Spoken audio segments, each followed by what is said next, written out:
I will call a closed session to order.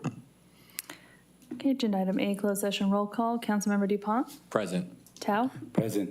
Harris, Present. Smith, Zhang, Mayor Pro Tem Boyle. Here. And Mayor Serrato. Here. Okay, council will go into closed session to discuss item B1. And just for the record, we have no registered speakers for this item. Thank you, Jeff.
take my Viagra.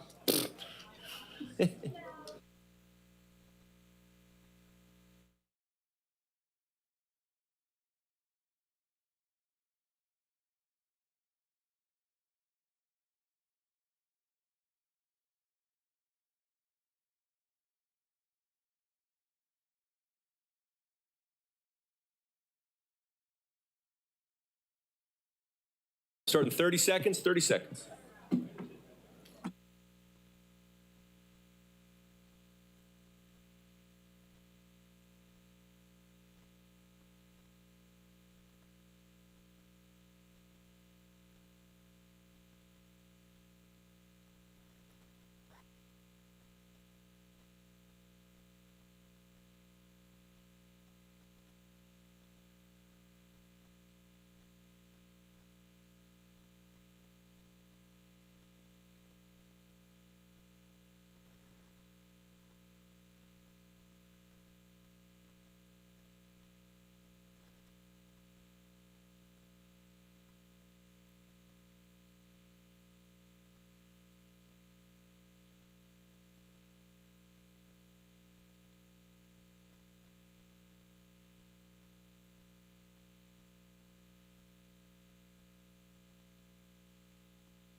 All right, good evening, everyone. I want to welcome everybody to the July 6th, 2026 meeting of the Merced City Council. We're going to begin with an invocation from Pastor Joel Dorman, Summit Church in Merced. And after that, Pastor Dorman, if you could be so kind to lead us in the Pledge of Allegiance, sir.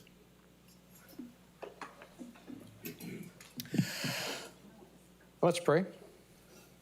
Our Father in heaven, we thank you for this beautiful day that you have made. We thank you for the reprieve from the heat that we've had the past few days. And yes, we are still grateful, even though the heat is coming, for we are grateful in all circumstances, if for no other reason, the fact that summer doesn't last forever.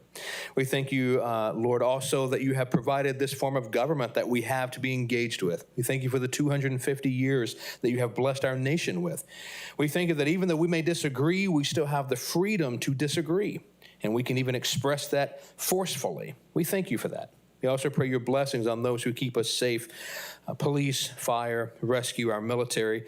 May you bless them, bless their families as they serve our communities, as they serve our nation. And we thank you for our city council. We thank you for the city employees and those people that work so hard to make our city a better place. And may we all, as citizens, reflect the name of our city. May we be people of mercy in the city of mercy. In the name of Jesus, my Savior, I pray. Amen. Would you pledge allegiance with me? I pledge allegiance to the flag of the United States of America and to the republic for which it stands, one nation under God, indivisible, with liberty and justice for all. All right, thank you, Pastor Dorman. Jenna? Okay, agenda item D, roll call. Councilmember DuPont, Present. Tao, Present. Harris, Present. Smith, Present. Zhang, Here. Mayor Pro Tem Boyle. Here. And Mayor Serrato. Here.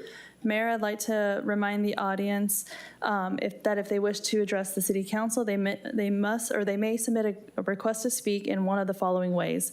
Complete a green request to speak form available at the back of the council chamber and submit it to the deputy city clerk before the item is called, preferably before the meeting begins. Scan the QR code corresponding to your preferred language, English, Hmong, or Spanish, located behind the seats in the council chamber, and follow the instructions. And submit a request or submit a request to speak online by visiting publiccomment.cityofmerced.gov. And individuals participating virtually by phone must provide a valid phone number so staff can identify the caller during the meeting. Please be patient, as this is a new process and there may be some disruptions or issues. Staff will do their best to ensure everyone gets an opportunity to speak. Additionally, citizens can submit public comment to the City Council electronically no later than 1 p.m. on the day of the meeting. Comments received before the deadline will be sent to the City Council and will be part of the record and will be mentioned as part of the written petitions and communications portion of the agenda and will be posted on the city's website. Material may be emailed to cityclerk@cityofmerced.gov, and any correspondence received after 1 p.m. will be distributed to the City Council and retained for the official record. Also, for those audience members who wish to have Spanish or Hmong translation services, please let our interpreters know. If you are participating virtually by phone, please indicate that as you register to speak.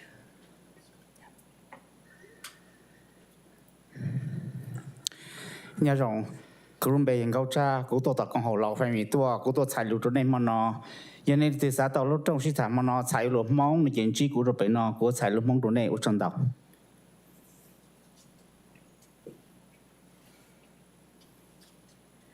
Hola, buenas noches. Mi nombre es Elizabeth. Yo voy a ser el intérprete de hoy. Si necesitan mi ayuda, voy a estar sentada atrás para cualquier persona que está telefónicamente atendiendo o en persona. Estoy disponible y si está hablando telefónicamente, por favor, de hablar de 1 a 2 oraciones por pausas. Gracias. Thank you. Okay, agenda item E, report out of closed session. There is no report out of closed session. Okay, agenda item F, ceremonial matters. F1, certificate of recognition to Brett Parker, requested by Councilmember Shane Smith. Thank you, Jennifer. Councilmember Smith. Will the Parker family please come down?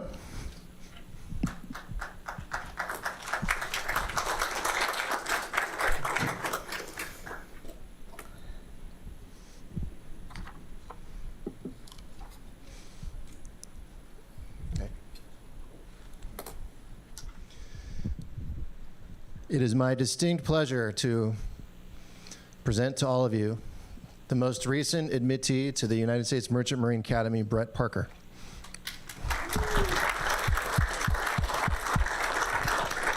Brett is joined by his mom, Kim, and father, Derek. His girlfriend, Cynthia, is standing in the back. And I also want to recognize Mr. John Larson, who's retired Merchant Marine himself. John now patrols the waters of Lake Yosemite, I understand. I want to say congratulations, Brett, on behalf of the council and the city. He's going to be joining the Merchant Marine Academy, majoring in marine logistics and security. I understand you have an interest in joining the student-led EMS Corps, and that ultimately you hope to become a pilot. Brett was chosen, or nominated, by our Congressman Adam Gray. I understand there was a very selective process that included vetting by community members, by military leaders, and the congressman himself. Mr. Kartik Prasad is here, and he can come up and say a few words. I think Brett made it really easy for the selection committee, and I brought up some notes because I want to make sure I got this right. Okay, so he just recently graduated from Merced High with a GPA of 4.1. He was on the varsity football and track team, the president of the Digital Wellness Club. He attended Merced College during his senior year and became a registered EMT. Brett, our city is proud of you. I'm proud of you. I wish you all the best of luck. What you just did took a lot of courage, particularly in this world we live in. And I want you to know that not just your mom and dad, this entire city is behind you. So whatever challenges, I know you got it. All right? Congratulations.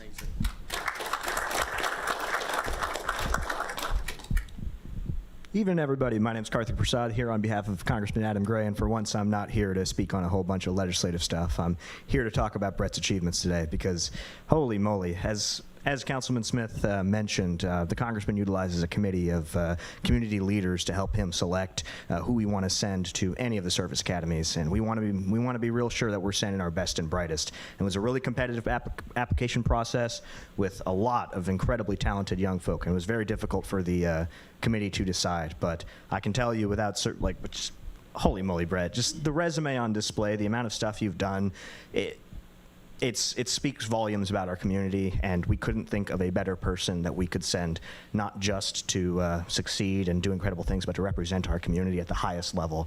And well, as the councilman suggested, Merchant Marines Academy is a very, very tough job, and we couldn't be prouder of you. So thank you so much.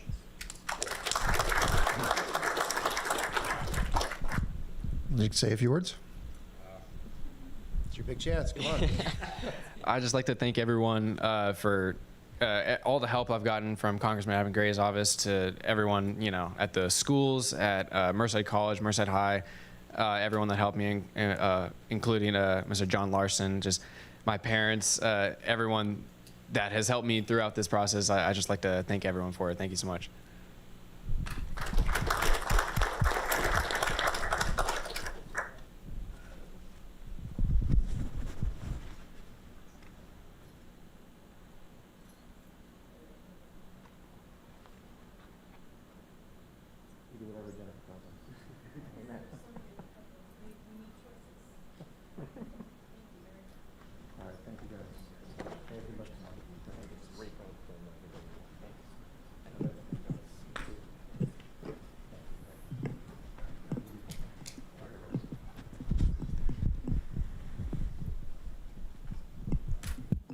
All right. Thank you, Councilmember Smith. Congratulations, Brett and Parker family. Well done. Jennifer. Agenda item G, written petitions and communications. Mayor, the clerk's office received an email from Strong Towns Merced regarding agenda item I-4, and emails from Latanya Richard, Ashley Marie Suarez, and Strong Towns Merced regarding agenda item J1. The emails were received by the 1 p.m. deadline. They were sent to council and posted on the city's website. Any emails received after the 1 p.m. deadline will be sent to council. Agenda item H, public comments. Members of the public who wish to speak on any matter not listed on the agenda may speak during this portion of the meeting and will be allotted 3 minutes. The mayor may propose a further limit to the time available for all speakers at the discretion of the city council in order to accommodate as many speakers as possible.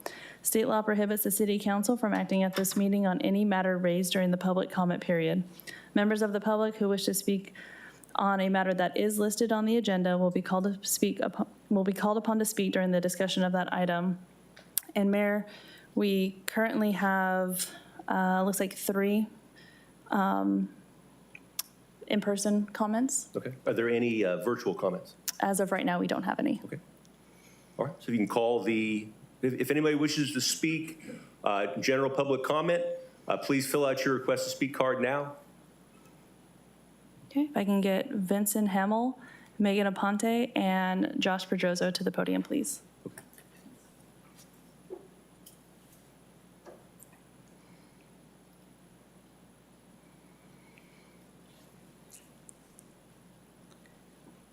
Mr. Trammell, welcome, sir. How you doing, Mayor? Very good. Good to see you. City Council?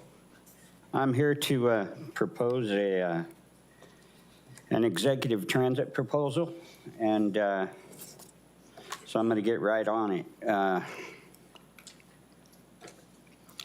So to establish a formal public-private partnership between the City of Merced and the Stagecoach Private Transport Services, this coordination will fill critical, localized first and last mile transit gaps for everybody, commuters, everyday commuters by integrating an independent professional operator into the city's microtransit network under an existing municipal liability umbrella.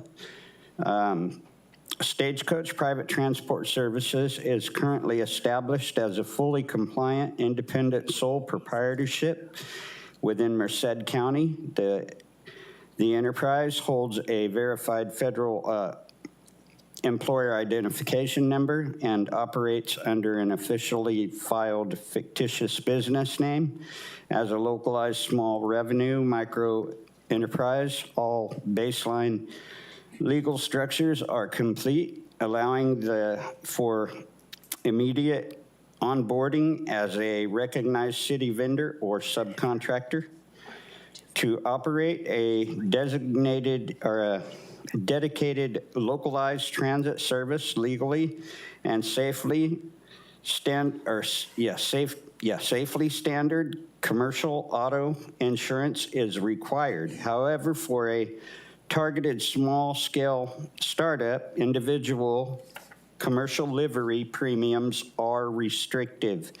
Traditional rideshare platforms spread these massive premium costs across thousands of drivers via a corporate master policy. For a localized single operator, service dedicated entirely to Merced, paying these high upfront commercial premiums independently blocks the launch of a much-needed community asset. Instead of facing individual commercial insurance premiums, Stagecoach proposes a subcontractor coordination agreement under the city's existing transit framework, such as MCA or the bus, microbus network. Operational structure is Stagecoach will operate strictly as a non-medical concierge level first and last mile service for general passengers. It will not compete with specialized medical transport or compete with specialized medical transport, but will instead focus on concierge or connecting regular residents from neighborhoods to. Mr. Trammell, the 3 minutes are up, sir. I apologize. Still 3 minutes only, so I got to stop you. But Okay. reach out to us. Feel free to reach out to me directly, reach out to somebody else, and we'll continue the conversation. Okay, thank you, sir. Thank you, sir. Thank you. No, thank you for being here. Thanks for speaking to us. I guess I did write that a little long, didn't I? No, you did good. But yeah, reach out. We'll be in touch. Thank you. All right, next to speak, Ms. Aponte or Mr. Pedroza?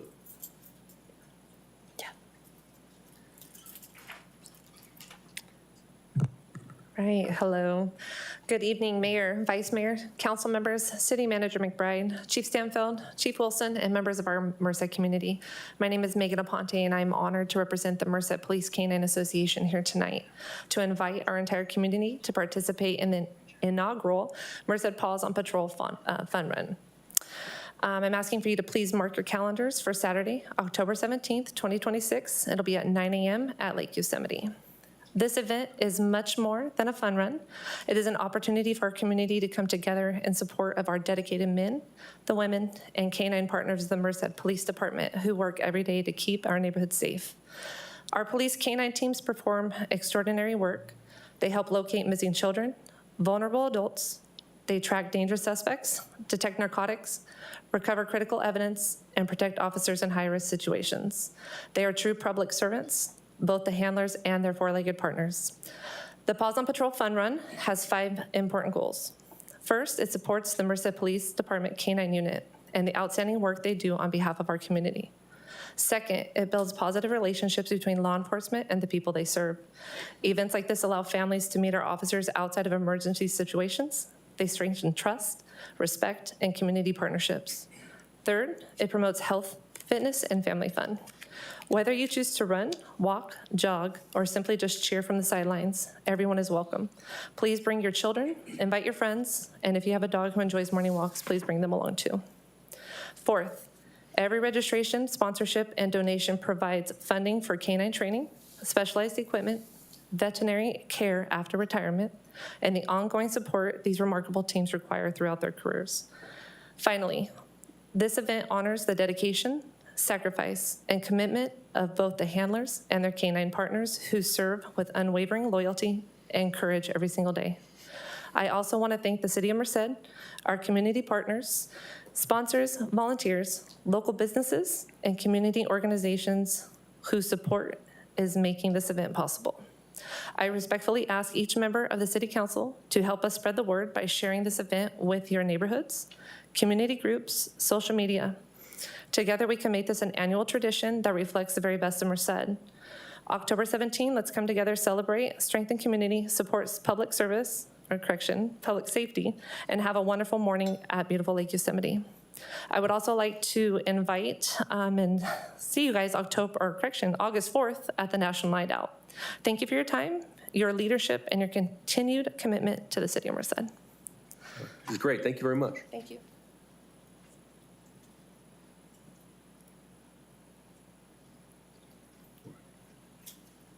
And Megan, too, if you could email it to us or get it to us somehow, we could share it. Thank you. All right. Supervisor Pedrosa. Good evening, Mr. Mayor, members of the City Council, City Manager, City Attorney, and staff. I just wanted to quickly update and remind people that we have a meeting tomorrow at 10 a.m. at the County Chambers, 2222 M Street. We also did just recently pass our budget. It was a $1.2 billion budget, which focused a lot on public safety and the direction that we're headed there. I also wanted to thank the mayor and the Merced Sunrise Rotary for the flags put up around the city. I think that they did a great job of highlighting the patriotic efforts of the 250th anniversary of our country. And I also wanted to take the time to thank the city for their continued efforts on making Merced's downtown the best downtown in the valley, really. You know, my son does a lot of shows downtown, and I think that I've spent a lot of time downtown because of that, and I think that it's what you guys have done has really benefited, and I think it's only continuing to grow. Also, because I've been asked multiple times, I cannot reveal it, but we do have a name for the bear, but it will be mentioned tomorrow at our meeting. So because the rest of the board doesn't know yet, I can't release it today, but I will let everybody know tomorrow. But it was a. You can. I can, but I'll get in trouble. And it was a very good meeting. It lasted a little bit longer than I thought it would, but we were able to get the name hammered out, and I think everybody will be happy with it. As always, if you have any comments, questions, or concerns, please don't hesitate to contact me at 209-385-7663 or josh.pedroso@countyofmerced.com. Thank you, guys. Thank you, Supervisor. Appreciate it. Do a little extra to try to make the bear look presidential for the 4th, too. Didn't take much. Mr. Larson.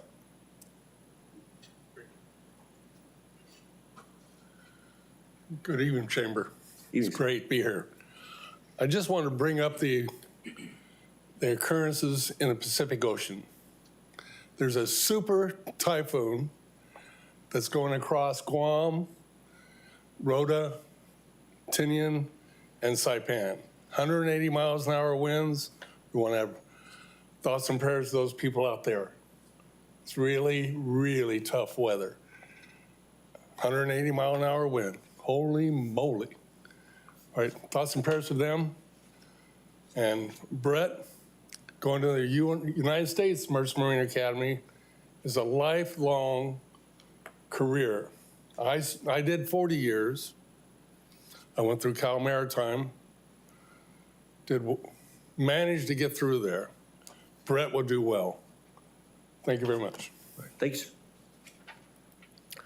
Jennifer, anyone else, either online or in person?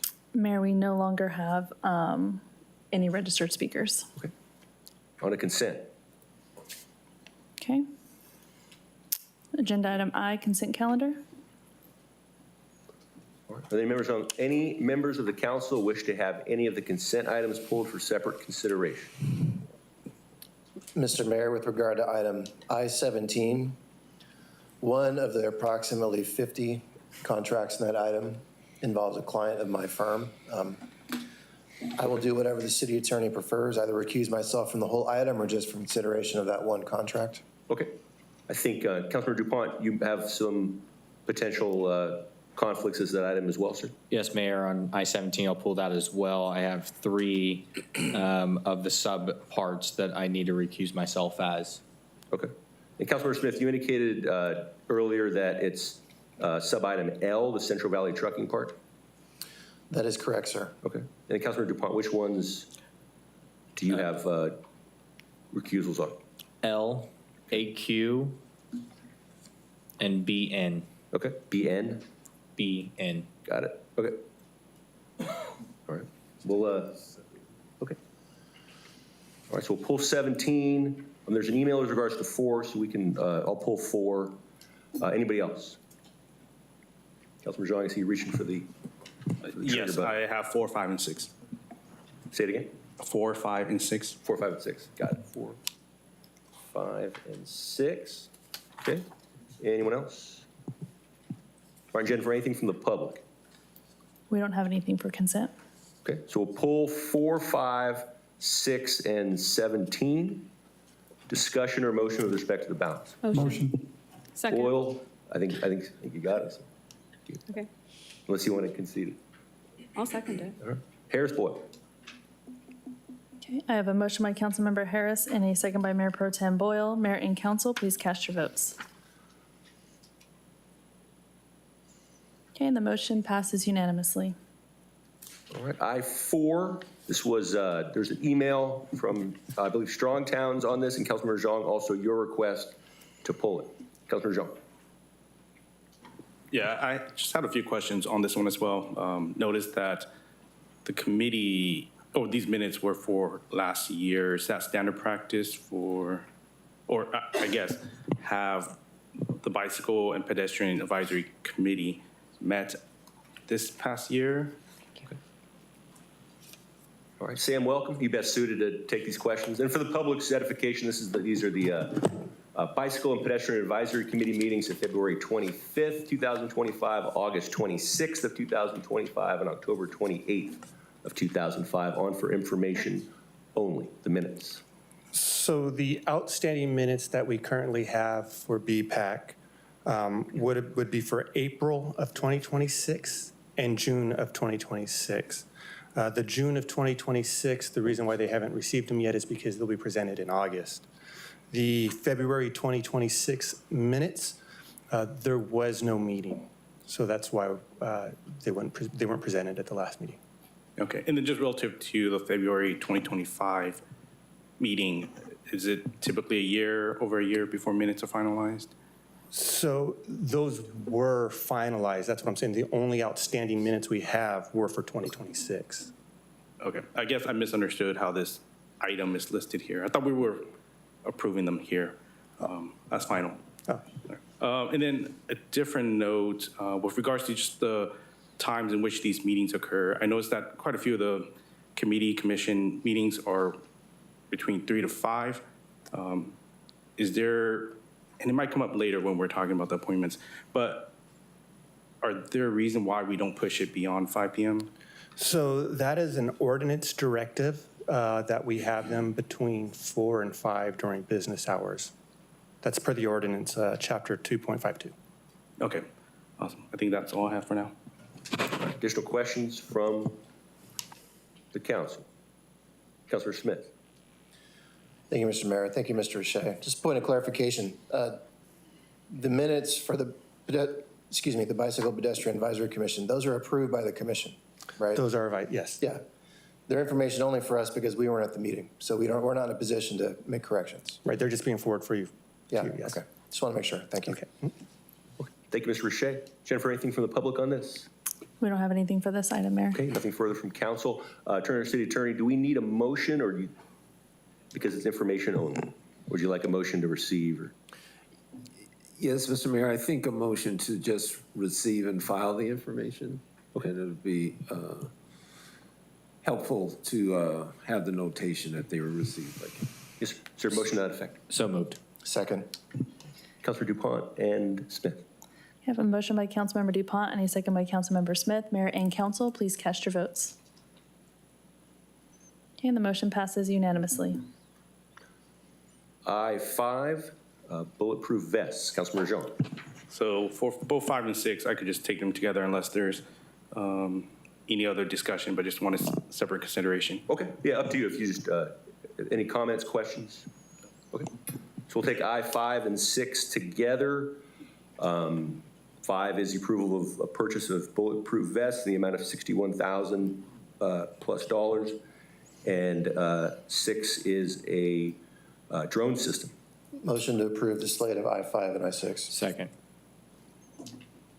Okay, I have a motion by Councilmember Smith and a second by Councilmember DuPont. Mayor and council, please cast your votes.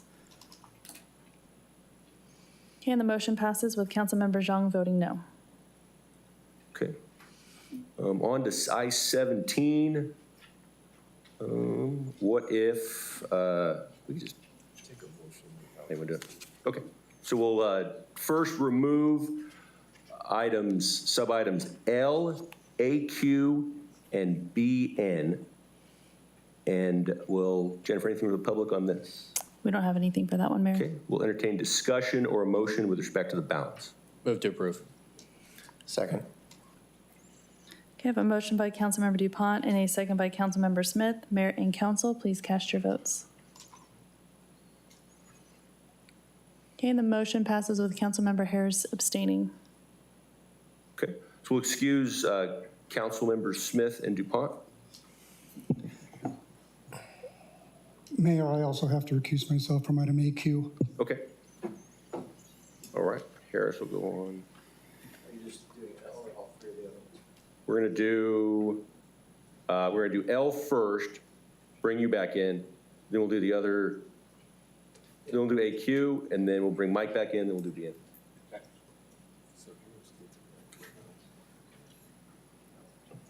Yeah, we can. Yeah, we'll bring Councilmember Harris back in.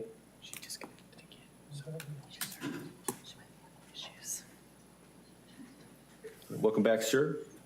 Thank you.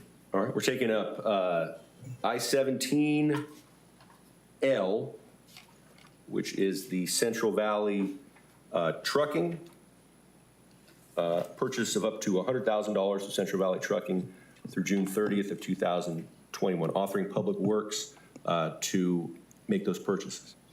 All right, any discussion or a motion? Motion. Second. You have a motion by Mayor Pro Tem Boyle and a second by Councilmember Tao. Mayor and council, please cast your votes. Okay, and the motion passes with Councilmember Smith and DuPont recusing themselves. Okay. Thank you, Jennifer. We'll excuse Councilmember Harris. We'll bring Councilmember Smith back in. And we'll take up I-17AQ. This is approving the purchase of up to $90,000 with McCauley Motors through June 30th of 2027, allowing Public Works to make those purchases. Discussion or a motion? Motion. Second. Okay, I have a motion by Mayor Pro Tem Boyle and a second by Councilmember Smith. Mayor and council, please cast your votes. Okay, and the motion passes with Councilmember DuPont and Harris recusing themselves. Thank you, Jennifer. We'll bring Councilmember Harris back in. And we'll take up I-17BN. And this is approving the purchases up to $250,000 with Shetler Tire through June 30th of 2027, allowing Public Works to make those purchases. Discussion or a motion? Motion. Second. Okay, I have a motion by Mayor Pro Tem Boyle and a second by Councilmember Tao. Mayor and council, please cast your votes. Okay, and the motion passes with Councilmember DuPont and I think it's just Councilmember DuPont recusing himself. All right. Thank you, Jennifer. I think we're through. Mr. Mayor, before we leave the consent calendar, it could just be me, I'm getting to that age, but when I called for the motion on I-5 and I-6, do we allow a moment for public comment before we took our vote? Maybe. I think we did. But we did at the beginning if there's any public comment. We could redo it. I think you asked for those before we took the vote. You probably did, I just can't remember. Well, yeah, we don't have anybody remote or registered for any consent as of right now. Okay. All right, then that's fine. Thank you. No, I'm definitely past that age where I forget all that stuff. All right. On to our public hearings. Okay, Okay, agenda item J, public hearings. J1, public hearing to approve a resolution rescinding resolution 2010-17 and updating the administrative citation schedule of fines to include repeat housing code violator program fines pursuant to section 1.10.050 of the Merced Municipal Code. All right, thank you, Jennifer. City Attorney Cornwell.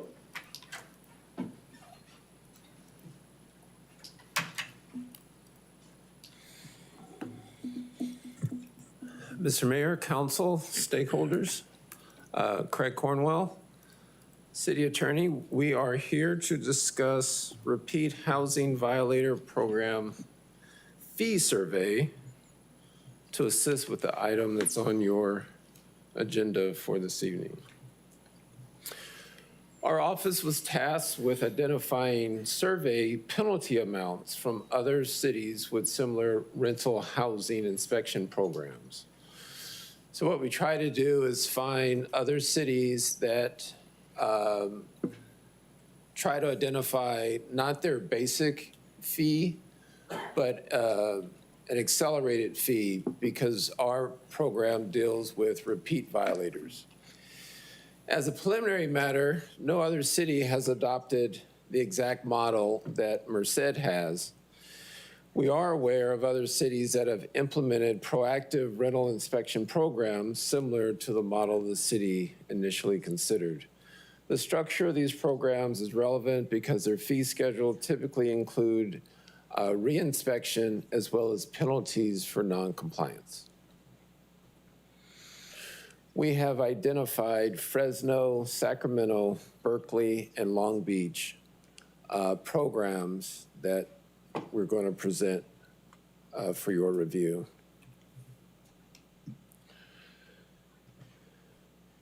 The program does not independently, our program does not independently establish an inspection program, although the city has the authority under Merced Municipal Code 1.13.10. Instead, it creates a registry of property owners with multiple unresolved housing code violations. Property owners placed on the registry or repeat housing list must provide notice of the designation to tenants, while the city is responsible for posting and publishing information of the violator and violations on its website. We are proposing a fine that is incurred when you are placed on the repeat housing violator list of $1,000, and a proposed daily fine until violations are cured of $500 per day. These numbers are placeholders for today's discussion, and council should feel free to discuss and propose alternate amounts. Fresno provides for proactive inspections. Their baseline is similar to our baseline of $100. Penalty in subsequent offense is $250 per unit, and late registration for their inspection program is up to $1,000 per property. Sacramento has a intricate scheme, provides for proactive inspections and authorizes misdemeanor enforcement, administrative penalties, injunctive relief, and property liens for unpaid fees and penalties. There's a level A violation of $5,000 to $25,000. That's if the violation, if it's reasonable to result in death. Level B violations are $2,500 to $49.99. That's for violations that are reasonable to result in serious harm. Level C, $1,000 to $24.99. That's for violations that result in harm. So it goes death, serious harm, harm. And then any violations that don't come under the top three are $100 to $99. $999. Berkeley provides for both compliant-driven and random inspections. First reinspection is $400 for outstanding violations, and then second reinspection is $600. All other re-inspections after the second one is $800. Long Beach, inspection fee $290 to $360. First re-inspection is $265 per unit. Non-compliant penalty is the misdemeanor up to $1,000 and/or 6 months imprisonment, and each day constitutes a separate violation. Same for the other cities. The law on this matter is that the California Constitution, as well as the U.S. Constitution, prohibits excessive fines.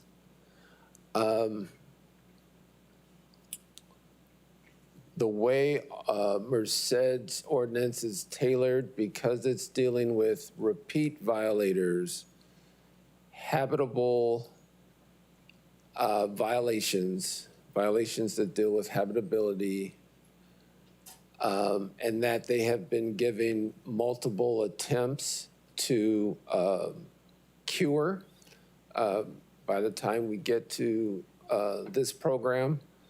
I'm comfortable with how we have outlined the penalties. I think it would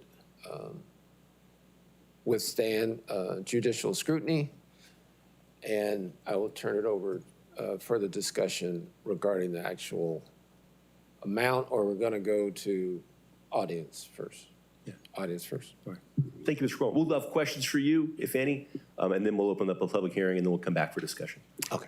All right. Any questions for our city attorney? All right. Seeing none, this is a public hearing, so we'll now open public comment for this agenda item. Jennifer, anything either remote or in person? Mayor, we do have one participant via telephone and also one in person. Okay. I want to call the remote speakers first. Sure. And again, before she does, if anybody would like to speak on this item, please, who's here, please fill out a green request to speak form and turn it in as soon as possible. Jennifer.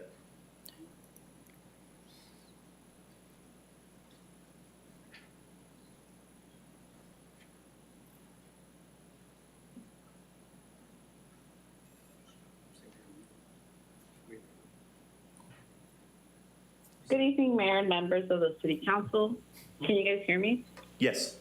You are our first remote speaker under the new law. My name is Daisy Ramos Acosta, and I am a Merced resident. I'm here in strong support of item J1, and I stand alongside the tenant movement demanding real accountability for repeat housing code violators. Merced cannot continue treating unsafe housing as paperwork issue while families are the ones forced to live with consequences. I speak from lived experience. My family experienced unsafe and uninhabitable housing conditions, and I witnessed firsthand what happens when enforcement is delayed, minimized, or applied differently depending on who the landlord is. In my case, the landlord was a public housing agency. If even a taxpayer-funded housing authority can avoid meaningful accountability, then our enforcement system is not protecting tenants the way it should. This resolution must be more than a fine schedule that looks good on paper. A landlord should not be able to ignore violations, delay repairs, and continue collecting rent while families are exposed to unsafe conditions. Accountability requires consequences strong enough to create a compliance. For repeat violators and serious housing code violations, I support meaningful daily fines of $1,000 after correction deadlines expire. Fines must be high enough that landlords cannot simply treat penalties as the cost of doing business. The purpose is not to punish violations after harm occurs. It is to prevent tenants from being pushed into crisis displacement or homelessness. I support proactive rental inspections, transparent public tracking of repeat violators, of strong enforcement, deadlines, and accountability without exceptions, whether the landlord is a private owner, a corporation, or a public agency. Fine revenue should go back towards solutions for the people harmed by these failures. Relocation assistance, emergency housing support on independent inspections, and legal resources for tenants living in unsafe conditions. Housing is not a privilege. Safe housing is a basic responsibility. No landlord should be protected while tenants are left unprotected. I urge this council to pass the resolution, strengthen its protections, and enforce it without exception. Thank you. Okay, thank you. Jennifer, any additional remote speakers? As of right now, Mayor, we don't have anything. Thank you. We'll call the in-person speakers. Can I get Ashley Marie Suarez?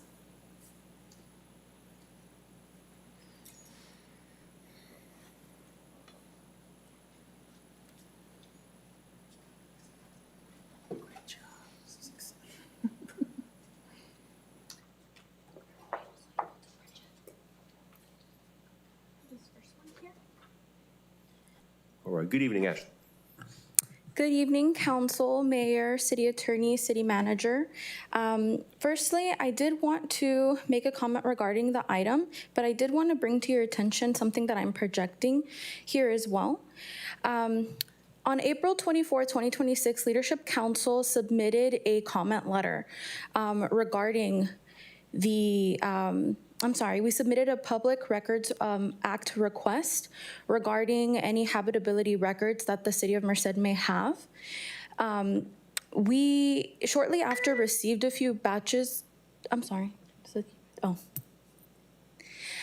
we shortly after received records from late 2025 and early 2026, and from those records my team currently looked into, there are a few findings and concerns that we wanted to share, one of which is being projected.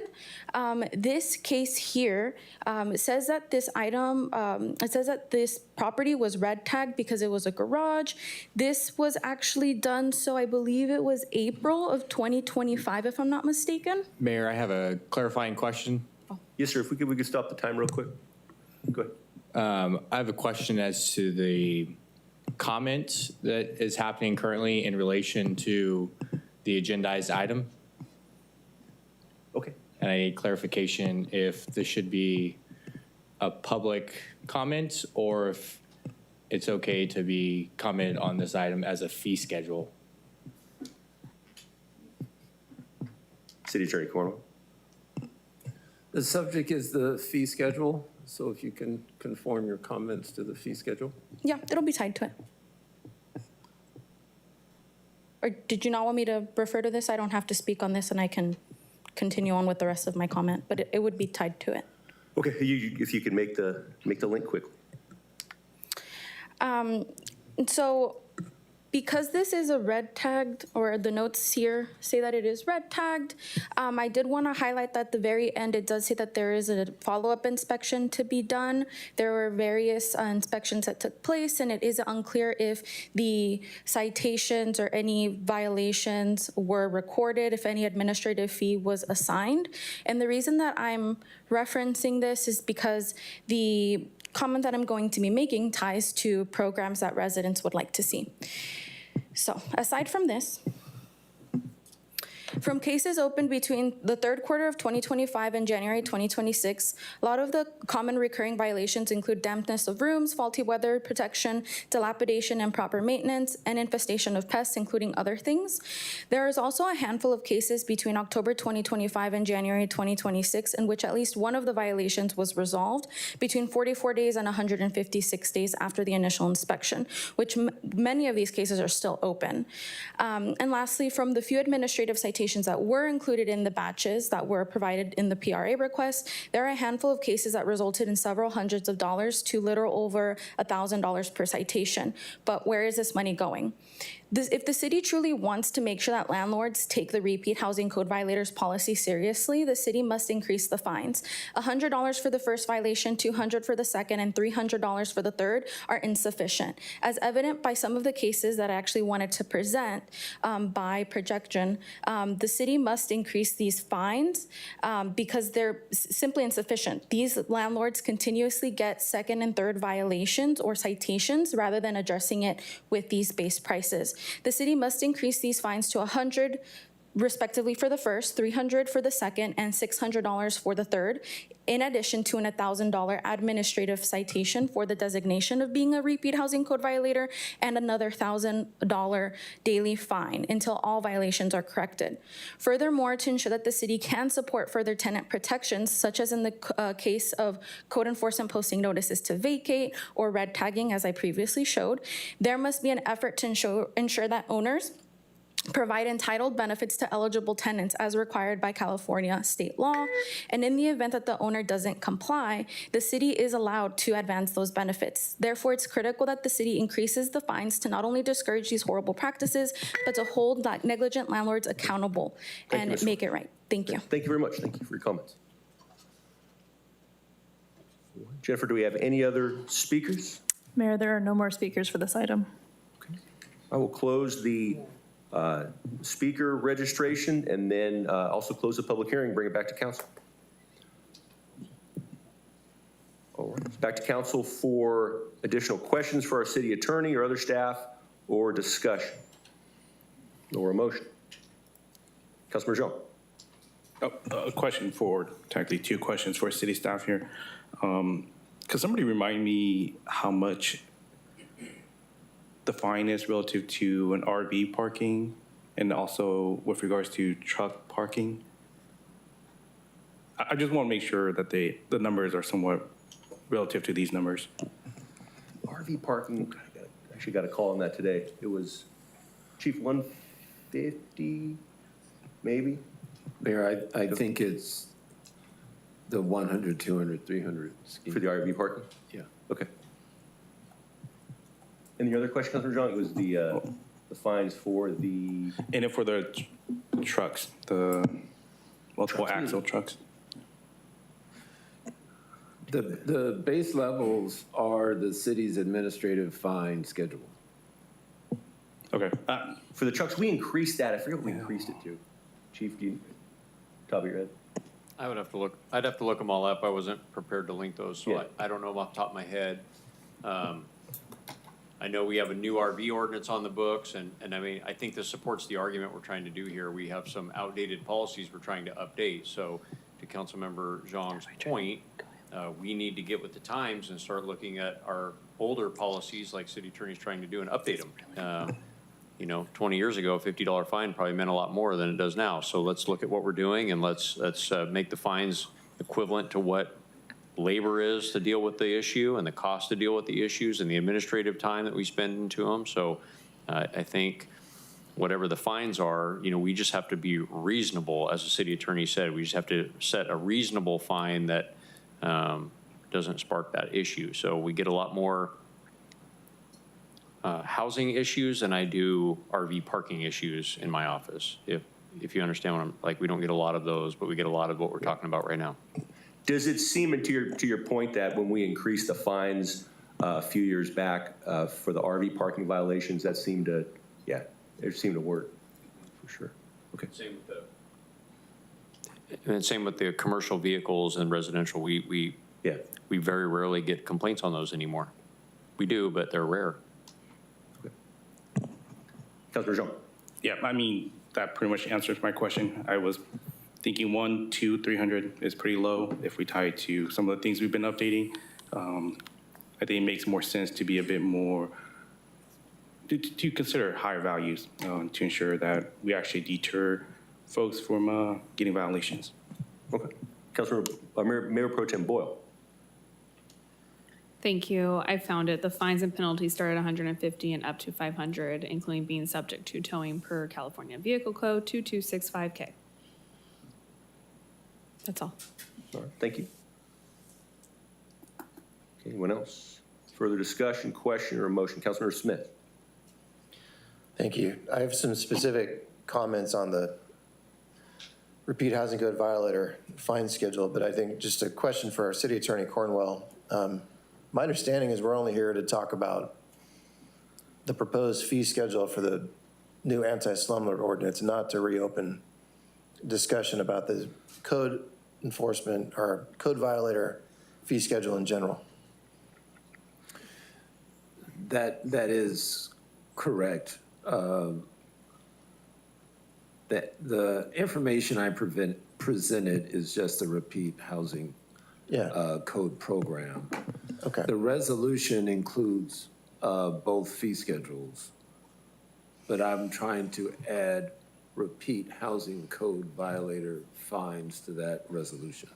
Right, so the existing 100, 200, 300, like the U2 song, that's a carryover because that's in the existing provision that you proposed to amend. Okay, so focusing my comments, I see two areas I'd like to have a discussion.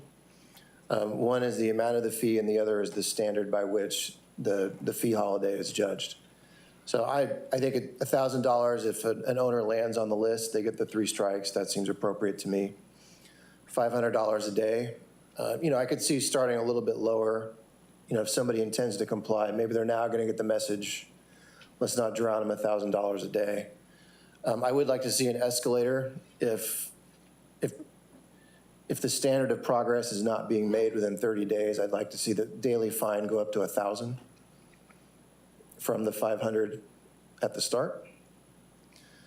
That's point number one. Point number two, good faith progress, that does not seem to be a stringent enough standard for having the fee allocation abated.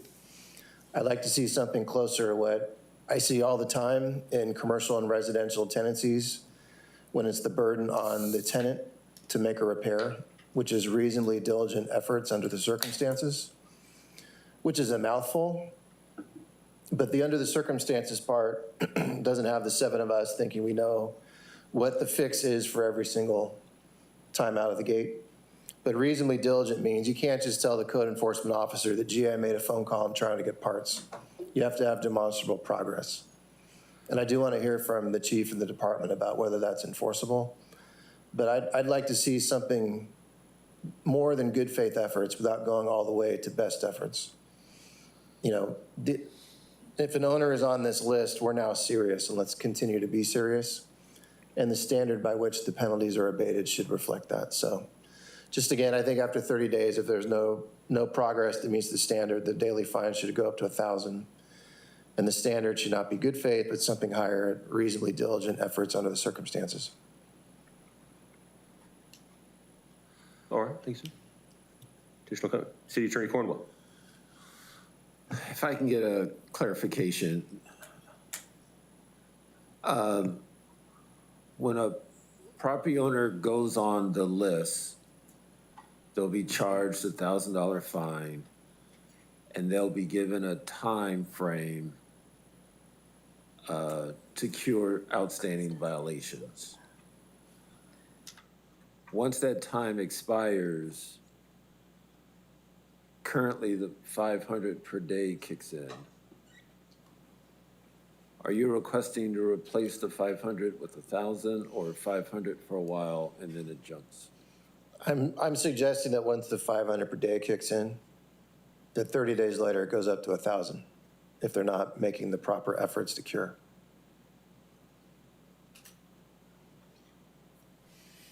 I mean, we have to have a balance of being serious, but we want the property to be abated, not to drive revenue through fines.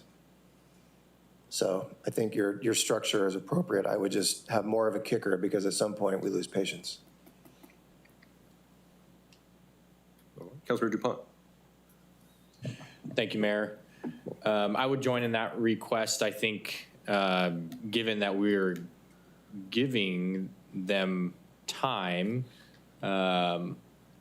once that time is expired of when they're supposed to be making efforts, 30 days after that is really far beyond the time in which they should be curing the issue. Again, unless efforts are being made. And I think I agree with the standard. Good faith seems somewhat ambiguous, but also very large of what that may mean. So if we could be a little bit stronger in language of understanding, but that would be the only change that I'd make.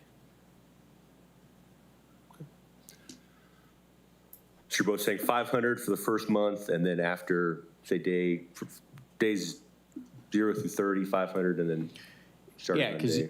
if you think about it, if you have 30 days to cure the issue, after that 30 days, the 500 starts, is how I'm reading it. After the 30 days of when the 500 starts, you're 60 days of not curing the issue.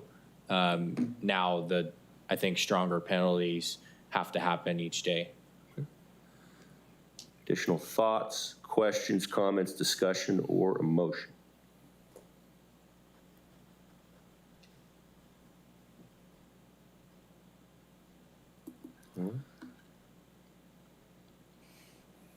Councilmember Zhang, you're thinking about it? Councilor Dupont. We're going to wait. Councilmember Zhang he's coming, but. Councilmember Zhang. I could agree to 30 days after going to $1,000 per day. And that is, again, just reiterating here, 30 days to cure the violations, and then after that's $500 per day. And then after that 30 days of $500 per day, which 15,000 or so, then we hit $1,000 per day. Is that accurate? So I was using the first 30 days as an example, but it would be 500 days commence with the first day following the expiration of the owner's opportunity to cure. So if the city says you have 30 days or 60 days to cure this issue, depending on what the issue is, then after that has expired, the 500 starts. 30 days after that, that's when the 1,000 starts. Okay. And then with regards to the violations up above, for the first violation, is there a specific time frame in which the owner needs to cure that violation? Or is that independent of the $500 per day? So I think this goes to Councilmember Smith's point earlier as to the scope of our discussion and decision. I don't want to speak for Councilmember Smith. Anything? I can go to Councilmember Smith if you want. Councilmember Smith. I don't mean to play code enforcement officer, but for any individual habitability defect, it's my understanding that code enforcement is going to tell them the time frame and what has to be fixed. The penalties kick in because you have to start doing something. So you land on the list, you got a $1,000 fine. Then there's a 30-day safe harbor to begin reasonably diligent efforts to fix. If they don't begin that, after 30 days, they start getting hit with a $500 a day fine. 30 days after that, or 60 days after the owner lands on the list, they're getting $1,000 a day.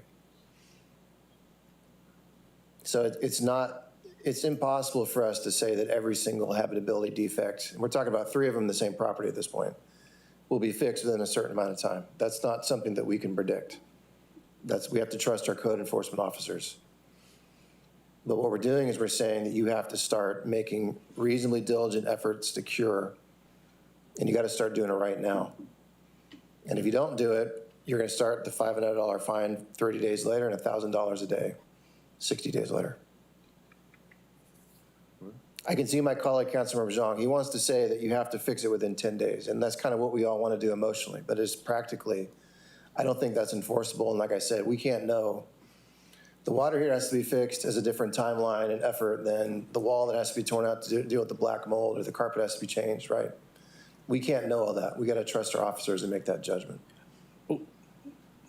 No, I wasn't thinking in that frame. I was thinking more of if the first violation happens and they're given 30 days to cure. Doesn't happen, second violation happens, they give it another 30 days. No, you have to, the owner ends up on the repeat violator list because they already have 3, and now all 3 need to be fixed immediately. Mr. Cornwell. The first 3 dollar amounts, completely separate program. I'm only adding the repeat housing violator amounts to the code enforcement program, administrative fine program. So there's not a first violation, second violation, third violation when you're on the repeat housing violator program. That's for the basic ongoing code enforcement work.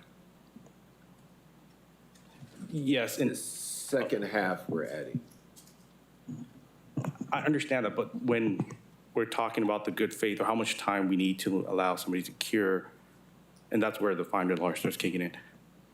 My thoughts are that these 3 violations beforehand are already giving the property owner time to cure. And so I'm saying we're adding more time as we do this, if that makes sense, in the overall grand scheme of things. We're adding more time, more penalties, and more money. It's a $1,000 fine to be on the list. Yes. No opportunity just to be on the list is a grant. And then the other amounts higher than the regular program amounts kick in. Plus being on the list, plus letting the tenants be aware that you're a repeat violator. It's a different program. And I understand, right? And that's where originally I was agreeing to 500, and then after the time to cure, it goes to $1,000. But I think I'm leaning more now that we just do straight up $1,000 per day after the time to cure the violations. And again, my thoughts is that we already given them 3 opportunity prior to being on the list, and then once they're on the list, I don't think we need to give them any more benefit of the doubt of fixing the violations. Understood. Noted. I guess the counter argument, not saying it's the right argument or not, but the counter argument of that would be you're still trying to get compliance. And if you just go straight into heavy duty fines, then you might end up driving away from the property in a way that at the end of the day doesn't benefit anybody, because the owner throws up his hands, says his or her hands and says, these fines are too much. They walk away. Which could happen.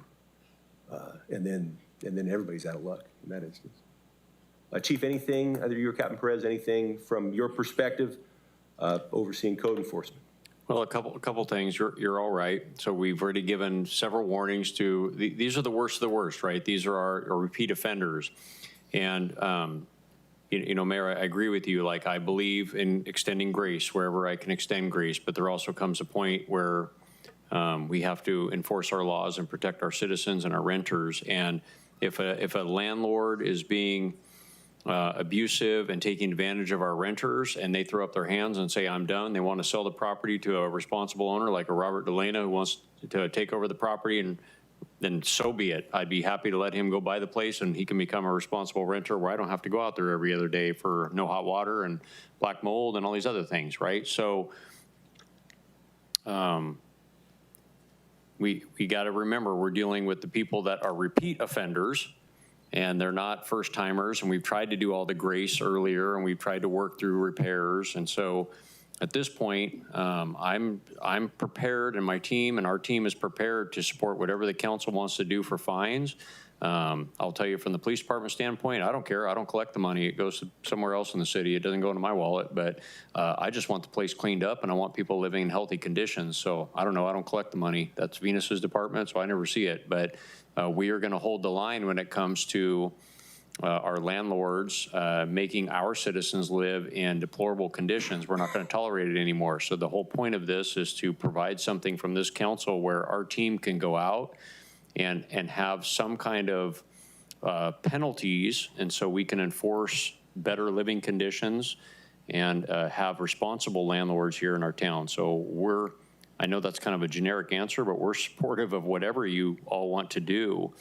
Our team is in, we're prepared, and we are ready to move forward to make rentals more desirable and hopefully stop some of this in our city. So we're open to whatever this council desire is with the fines. I got to be honest, we don't care.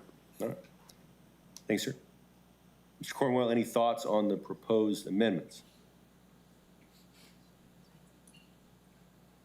What are your thoughts on the discussion, sir? As the person making the revisions, it's simpler if I just put 1,000 where there's 500. We can move on. That's the only comment I can think of. I can come up with the other version.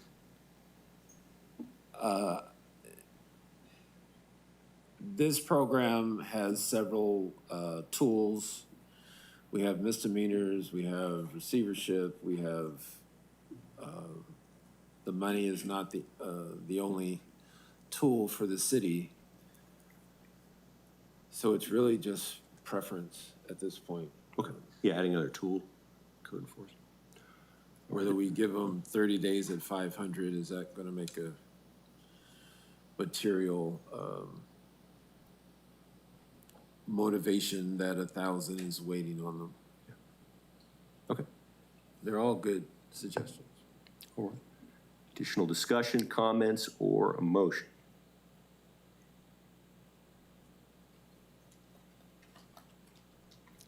Councilmember Smith and Councilmember Jean. I guess just, well,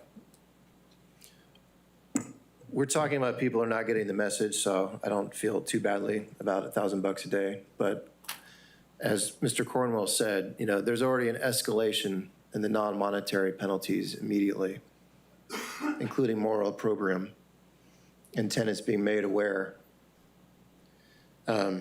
And tenant relocation for as much as 12 months. I think the mayor raises a good point. It's hard for us to predict every single situation. I've said that during this whole discussion. I worry that hitting a problem owner with $30,000 in penalties in the first month is going to be counter to the goals of the ordinance, which is to improve habitable conditions or living conditions. I think it's enough to step it up from, you got a $1,000 fine, now you're a known, you're basically in the stocks in the square. And 30 days later, you're getting $500 a day, and 60 days later, you're getting $1,000 a day. I mean, to me, that seems sufficient. That's a good balance. Councilmember Jean? Originally, I was going to make a motion, but I think. Make a motion. Well, first off, I resonate with what Chief Stanfield's mentioning here. These are repeat offenders that we have been working with repeatedly. We know who they are, right? And I think the fact that nothing has been done so far, and now we're going to say they're going to actually start fixing things within 30 days now. I think that's not realistic. And so that's why I'm in favor of upping that 500 to 1,000 and ensuring that they do see that there's teeth behind this policy. And so that would be my motion to increase it to $1,000. Okay, so your motion is to approve as recommended by staff in the staff report by the city attorney, but instead of $500 a day, it'd be $1,000 a day. Correct. Is there a second? Are we adding the standard language change to reasonably diligent? Yes, I agree with that. Okay. So as recommended by staff with those two changes, $1,000 a day and reasonably diligent based on the circumstances. Reasonably diligent effort based on the circumstances. Is that correct? Yeah, let me ask a question. Yes, sir. So I'm considering whether I should second, because I think there's a good compromise here. Councilmember Zhang, are you saying the structure of the penalty is the same as proposed? Meaning there's 30 days with no fine, then when 30 days are met, that's $1,000 a day instead of 500? Are you saying $1,000 right off the bat? No, so my understanding with the policy is that once they're on the repeat housing code violator list, they get 30 or however many days that's determined by code enforcement to cure the violations prior. Once that ends, and then the fee starts kicking in, and that's the $500 per day. And then so I'm proposing switching that to $1,000 per day. So you're proposing that subpart 2, we're just striking the 500, making it 1,000, and then changing the standard from good faith to reasonable diligence under the circumstances? Yes. All right, if that's your motion, I'll second. All right, a motion and a second. Is there any additional discussion?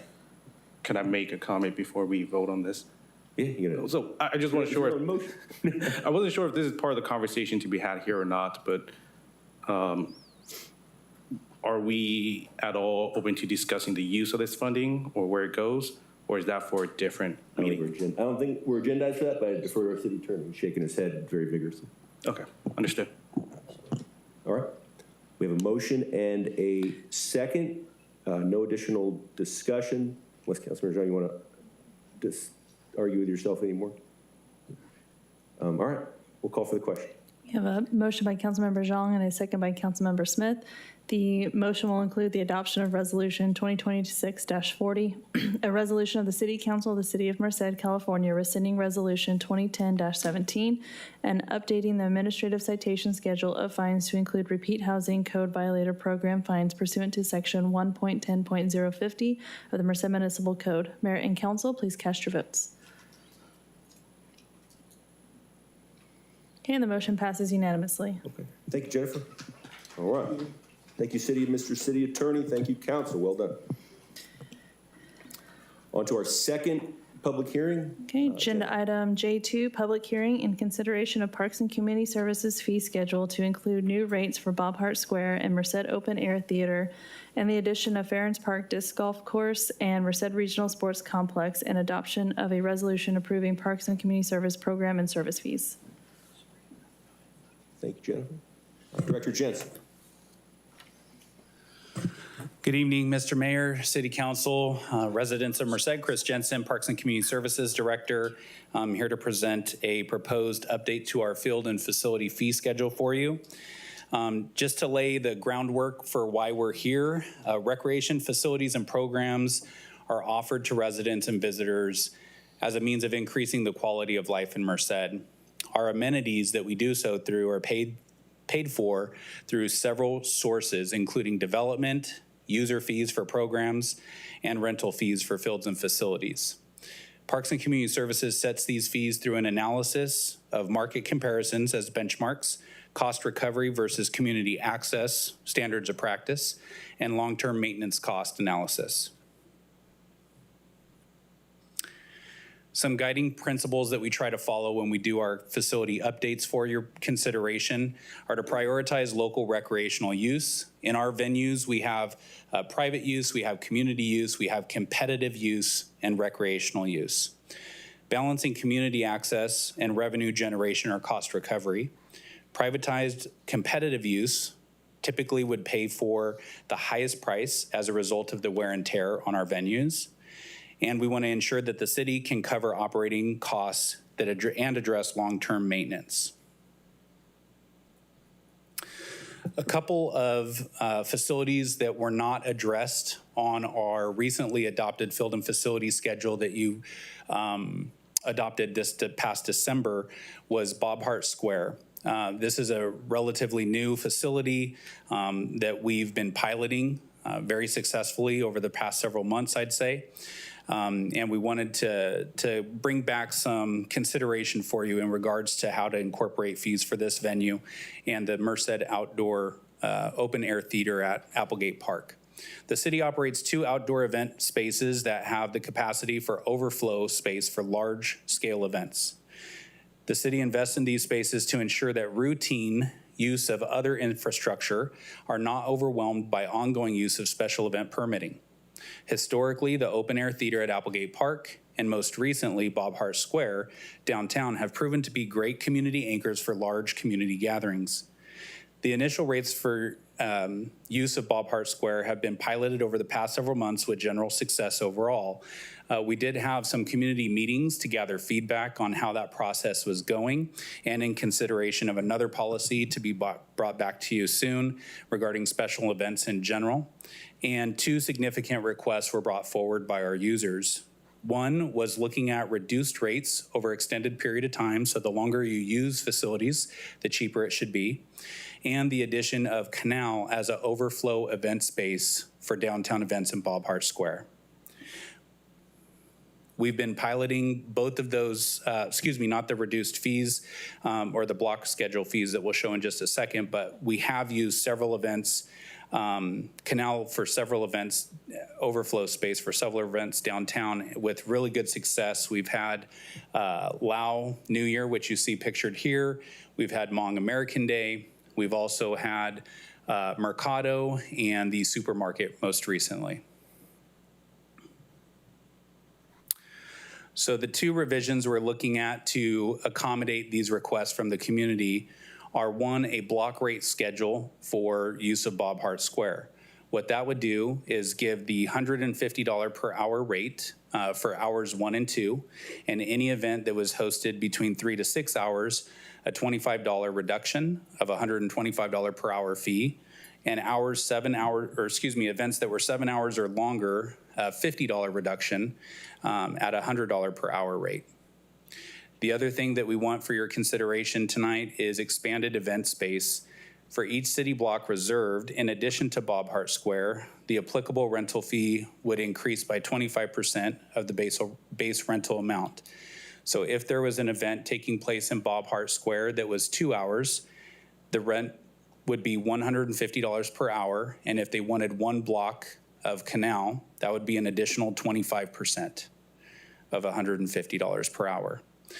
If, for example, on the other end of the spectrum, there was a large-scale event that used the venue for 7 hours, they would get the facility for $100 an hour. And if they wanted 2 city blocks of Canal, that would equate to $350 in additional fees on top of the $700 flat fee for the square.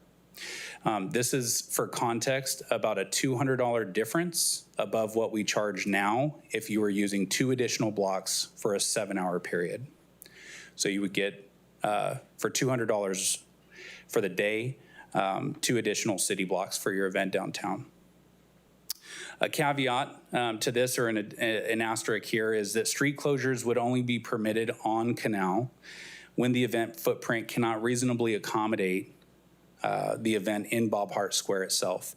We've had several discussions with council and city management, as well as our planning department, public works teams, public safety personnel as well, about the need to try to establish Bob Hart Square as a routine event space, and we've done that pretty well overall. What we don't want to do is have Bob Hart Square be a option and routine street closures to continue to take on, be taken on as the routine event space and lose the opportunity we've seen in Bob Hart Square. We have had several conversations with our downtown businesses on Canal as a result of these events taking up that parking on Canal. The one that we were most concerned with was the Cigar Monkey, and had discussions with their ownership this weekend, and they said their sales are actually up during events on Canal, not down as we anticipated. So we've had a really good relationship with our vendors that have utilized this pilot over the past several months, although there has been some reluctance to take on the new fees. Our vendors have done so, and we've had routine vendors come back over and over, including Mercado and the supermarket. So just as an example of what this would look like, Bob Hart Square is the map on your left. This includes the darker green area, which is our event plaza with the stage, outlet access for music, and seating. And then we have the overflow space of what we've referred to as the common area, or the old original Bob Hart Square area outside of 510 Bistro and Destino's. That in and of itself would be $700 at the new $100 an hour rate for a 7-hour event. If you included the plaza, commons, and Canal closed from Main all the way to 19th Street, it would be $1,050 for the event. This is, again, in line with what current fees are for the $150 per hour, but with the reduced block rate schedule, it affords vendors the opportunity to move and expand their facilitation of Canal Street as well. All rentals come with have a 2-hour minimum rental commitment. Only events that use Bob Hart Square can use Canal as overflow space. It can't be used in isolation of Bob Hart Square. And each rental would come with an hour free setup and an hour free cleanup, no matter how many hours they reserve the facility for. Some final thoughts about this amendment to our existing fee schedule. Again, we think that this supports our downtown business, access, and circulation, capitalizing on the infrastructure that you've invested in downtown and parking, one-way redirection, and the building of Bob Hart Square as an event space. We feel that it encourages the efficient event layout, going a lateral event operation instead of closing Main Street and going against Main Street traffic. It encourages additional public space being used only when necessary and recovering the increased operational impacts of closing city streets.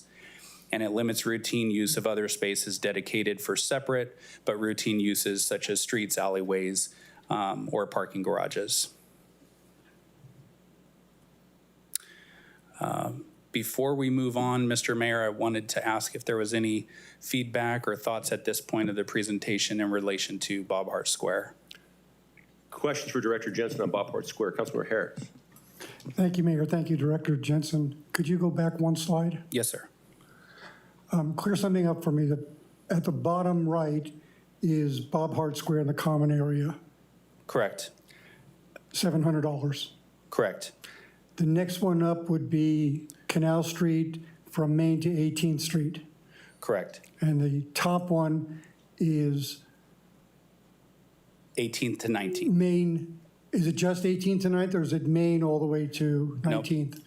We're not closing any east to west streets. Those would stay open. Right. So just the north to south route from Bob Hart Square Common on Main Street up Canal to 19th. So your 1,050 here says both the Plaza and Commons plus Main to 18th and 18th to 19th. Correct. Could you go back to your fee schedule? Yes. Oops. Here we go. So actually, the Main to 18th plus Bob Hart Square is actually 875, isn't it? Correct. So this here that we referenced, it also includes 18th to 19th. Okay. So 2 additional city blocks as the reference. So there's one in between there that's just not on the sheet. Yes, sir. I apologize for the confusion. Yeah, Bob Hart on its own in this case, the event space on the left would be your $700 area. The event space on your right is the maximum we would charge for an event that's 7 hours, and that includes 2 additional city blocks. And my next question may not be addressable by this item, but do we have any type of requirement if the event lasts over 2 hours for any kind of restroom facilities to be provided? Yes, we are looking to include that. We're making that as a request in our facility use application when we work with the vendor to plan the event and the site plan, but we are asking for that consideration as part of our special event permits as well. And are you going to require it from the vendor, or is it something we would provide and charge for? Unfortunately, we don't have that resource right now, so we would require that they meet the that application through an outside source. Right. Thank you. You're welcome. Thank you, Councilmember Harris. Additional questions on Bob Hart Square? All right. Seeing none. Excellent. Thank you. Yeah, feel free to proceed, sir. One additional amenity that we wanted to bring to your attention is our beloved Ferens Park Disc Golf Course. So if you live in District 5 or District 6, I believe, it's kind of the border there along Buena Vista, you know when there's tournaments being held at this facility. There is a lot of parking on Buena Vista. There is a lot of use and foot traffic in the park. And right now we don't have a fee set for the use of Ferens Park Disc Golf Course. What we're looking to do is make sure that we can acquire enough fees to help with the continued development of the facility. We've met with Merced County Disc Golf Club, which is at this point the sole organization that utilizes routine playability of the site. They do a good job of working with our Public Works Department when there's maintenance needs, or some of our community organizations such as Bear Creek Yacht Club or Merced Walks to do some routine cleanups of the area. But the area is not fully developed. The site plan has been dedicated, but we have a lot of irrigation, plantings, additional baskets, parking, restrooms hopefully down the way that would actually help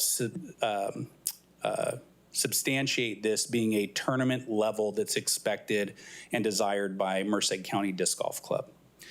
The interest in the sport continues to grow. We have visitors from all over that come to Merced, specifically our fall through spring season.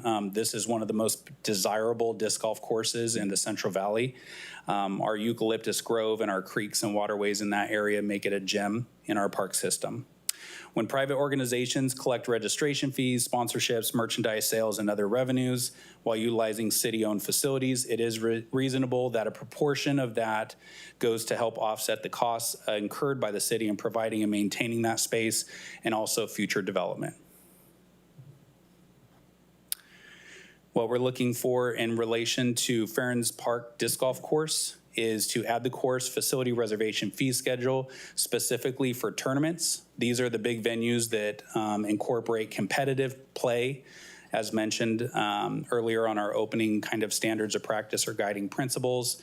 And what we have for your consideration in regards to this venue is a 1, 2, and 3 day fee schedule.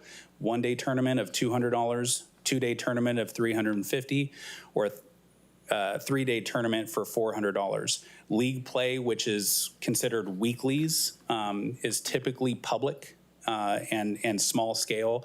At this point, we do not see any need to charge for those uses. Mr. Mayor, any concerns or comments related to Ferens Park Disc Golf Course? Questions on Ferens Park Disc Golf Course from the council? All right, seeing none, Mr. Jensen, please proceed, sir. All right, Merced Regional Sports Complex, or project referred to as CP42 over the past several years. This is a multi-million-dollar investment that a lot of our American Rescue Plan Act funding and other resources have been dedicated to developing the past few years. It is looking to offer soccer, football, basketball, pickleball, and volleyball to local and regional community visitors. The venue will serve 3 primary purposes as a form of function: to provide local recreational program space, offer local clubs home field advantage and game site venue, or a game venue, and to serve as a regional market asset for big tournaments.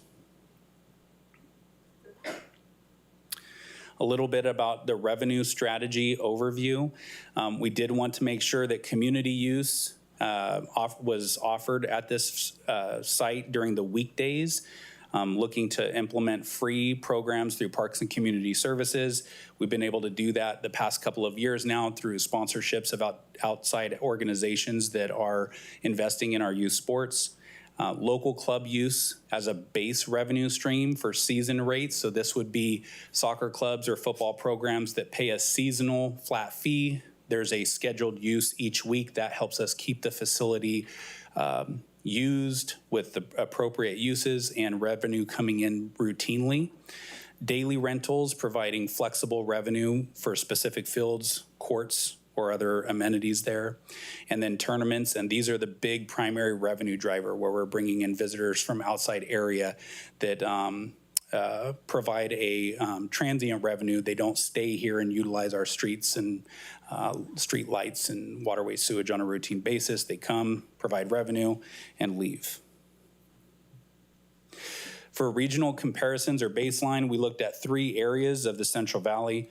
Fresno City has passed a local recreation special tax. So this was the lowest cost. Their fields are as cheap as $30 an hour. They have the highest community program use or subsidized use, and it is paid for in general with a special tax, not private rental fees. Turlock, which was our closest comparison and who we want to be lock and step with here, they have mid-range fees that were adopted. It is heavily used by community clubs, but they do have annual tournament hosts that come and expect to stay in their hotels, eat at their restaurants over the weekend, et cetera, as a result of those tournaments. So that's the market analysis that we want to follow there. Ripon has the highest fees. It is the best kept facility, but there is almost no community use, and it is highly tournament focused. So a public facility that has taken an extremely privatized use function. The proposed fee schedule that we're looking at here is in line with our revenue projections for next fiscal year, which was approximately $140,000 in revenue. What we expect with this pro forma is a fall revenue of $40,000, a spring revenue of $53,000, and a summer revenue of $53,000. Conservative estimate would be about $130,000 for the year. A fully optimized facility would bring in about $178,000 a year.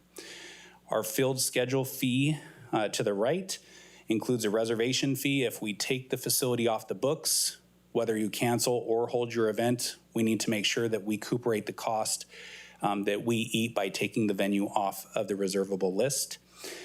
Security deposit, staffing for the season rates is the equivalent of $45 per hour, and this facility would be dedicated solely to games for our local sports programs, not a practice facility. We have other venues for that. We want to maintain the quality of experience here at the Regional Sports Complex for games.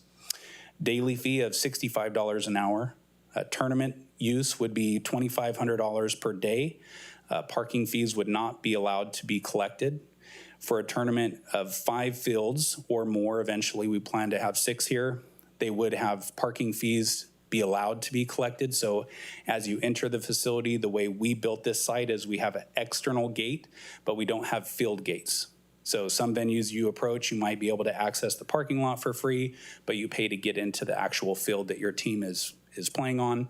In our case, we built a facility gate, but not field gates, so we would allow clubs that are hosting tournaments or tournament directors to charge parking fees for the day that they're having large-scale tournaments.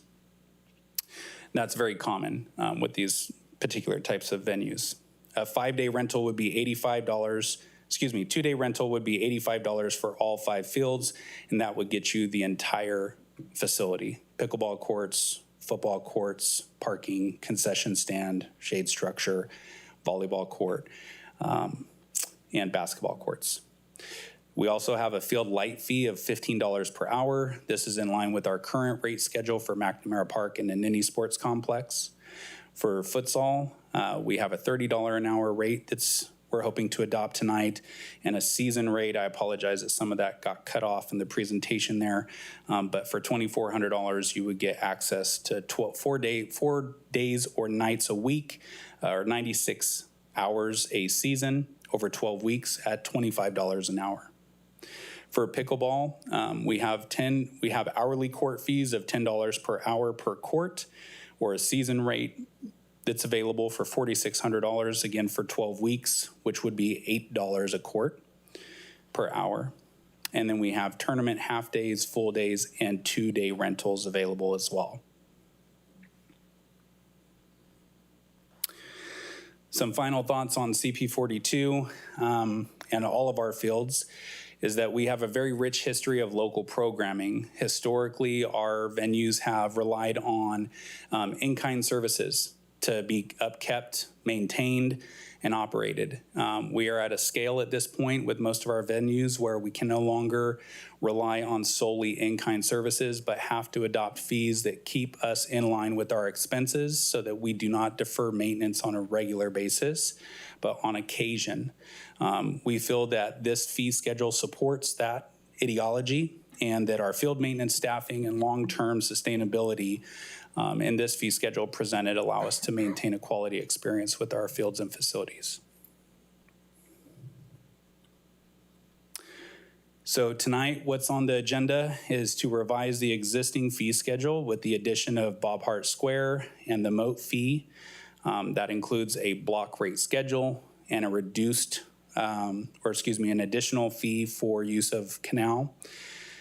To add Farrens Park Disc Golf Course for tournaments specifically, and to adopt Merced Regional Sports Complex user fees. And I'll open it up for any more questions. Thank you, Director Jensen. Any additional questions before we open the public hearing? Councilmember Jean. Thank you, Chris. I might have missed this because I stepped out, but with regards to CP42, I noticed that there was hourly rates on there as well. Correct.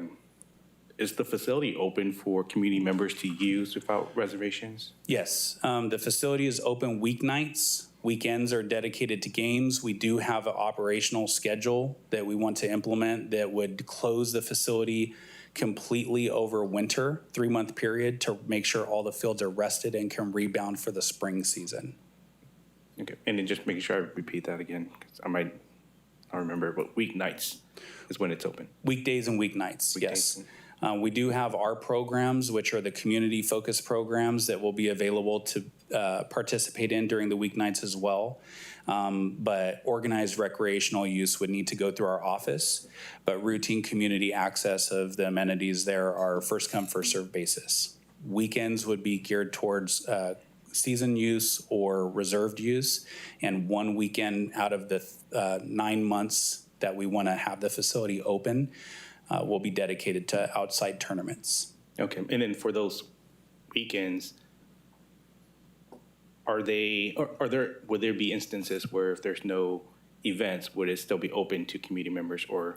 That is the goal, yes. To have staff there that can manage the facility, make sure people are using the park appropriately, they're safe when they're there.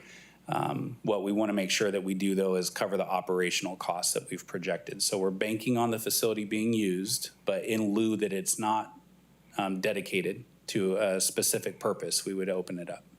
Okay, thank you. You're welcome. Councilmember Smith. Thank you, Director Jensen, for the presentation and all the work. You're welcome. I know a lot of thought went into this. I just want to wind back to the beginning and make sure I understand. So you're proposing fee increases for downtown, the Mode, disc golf, CP42 to recover your department's costs? So the operation of the facility, field maintenance, maybe a little bit of admin. And that's, you're thinking about those costs when we get to these proposed fees? In addition to some of the additional maintenance costs. So what we projected was based on the city manager's adopted budget, which included our sports facility maintenance or preparation costs, which is in the Parks and Community Services Department. There's also park maintenance costs affiliated with tree pruning, replacement, things like that. Court resurfacing, basketball hoops go missing. Some of the things you guys often get phone calls about that Public Works ends up addressing on our behalf. Those costs were projected in the city manager budget, and these should be covering those as well. Okay. What about things like police and fire coverage for events? So from a practical perspective, an event, Bob Hart Square, the city's still co-sponsoring to provide if police security? or fire were necessary, yes. What are the circumstances in which that's necessary?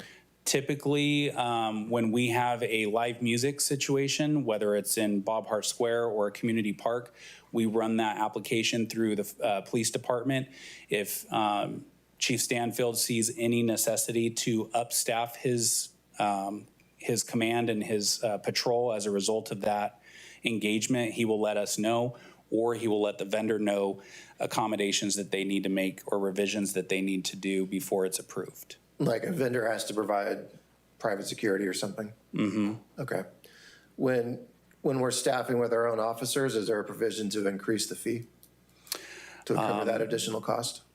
We could. I think that for us, we're specific just to recreation facilities. Sure. My guess would be that would be something we could take on in the special event permitting process, because that would cover all city property as a result, as opposed to just recreation facilities. Okay. I appreciate that input. Thank you. Sure. Additional questions? Councilor Jean. Would there be a website or a calendar of events that's available to the public to view? Yeah, good point. So there's a couple of things, and it's based on the venue. For the Merced Regional Sports Complex, last year we adopted a goal of updating a web track system where people could register for our programs or reserve facilities online. That's been, I wish I could say it's been implemented without any glitches. We've had glitches, but for the most part, it's been a really good success. We've had swim lesson registration, our flag football, we have 2 divisions. It just opened a week ago. It's already full. Most of, about 80% of our registrations are online right now. So programming, people can schedule online. Event venues, depending on the scale, usually people end up coming in person. As far as promotion, if it's a city-sponsored event, like our Concert in the Park series we've been doing in Bob Hart Square, we do take care of the promotions and try to advertise those. If it's a private reservation, whether it's a public event or a private event, we put the promotion of those on the user, typically. The first few, I think we really honed in on trying to promote the events to the general public because we wanted to get people aware that Bob Hart Square was reservable. There was events going on downtown. I think we actually used the kind of tagline, there's nothing to do in Merced, and then we listed all the stuff that was going on in Bob Hart Square that weekend. So we really wanted to change the perception that there wasn't things going on. But depending on what it is, we do promote it, or we have a calendar where people can look or at least go online and see if it's available. Okay, awesome. Yeah, because kind of going back to CP 42, my thoughts are if, let's say a family just want to go there for the day, would they be able to find that information like on the website and just see, hey, it's been reserved for this week or this weekend, and they can't go there. And so it sounds like that's available online from what I'm hearing. Yeah, that's a really good point. I think that's a gap in what I just described. What we don't do right now is announce if something's full for private use. So that's a really good point. We'll bring that up with our vendor, RecTrack, and see if we can accommodate that. Okay, and then kind of going back to my original question earlier, so 2 fields are reserved. Community members are still allowed to go use the other fields, is that correct? Yes. Accurate? Okay. Yes, as long as it's not organized recreational use. So if it's games, that has to go through our office. If somebody just wants to go kick a ball around for, practice with their family, things like that, that's fine. Okay, thank you. Yeah. Anyone else? All right, we'll open the public hearing. Jennifer, do we have any requests to speak, either remote or in person? We have no public members that are registered to speak for this item. Ladies and gentlemen, this is the time now. This is a public hearing, so if anyone would like to be heard on the item of the reservation fees for Bob Hart Square, the moat in Applegate Park, Fairness Park Disc Golf Course, and our regional sports complex, aka CP42, now's the time. Okay, seeing none, we'll close the public hearing and bring it back to council for discussion and action. Further discussion or a motion?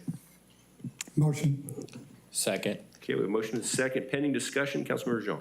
Just another question for Chris, and maybe I could chat with you offline, but with regards to CP 42 and the lights for the field, what's the standard hours of operation? That's a really good point. Right now, all of our parks operate kind of a dusk till dawn general rule of thumb. We do have ordinances that dedicate specific time frames that changed with daylight savings time, but we would only use field lights when the fields are reserved. So our regular park hours would be what's implemented for this facility. Unless there's a private reservation, at that point, we would use the field lights to accommodate that.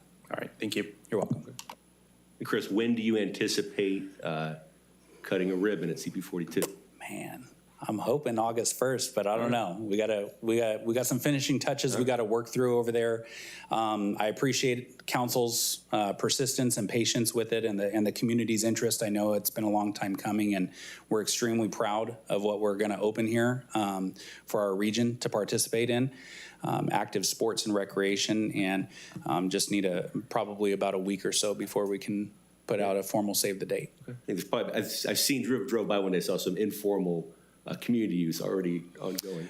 Yeah, fencing is one of the things we're a little short on with the funding, so It looks we're great. adding You guys it. done a phenomenal job. Thank you. All right, Councilmember Smith. So I fully support this. I appreciate all the work that's been done. Thank you. I think it's a huge innovation from where we were.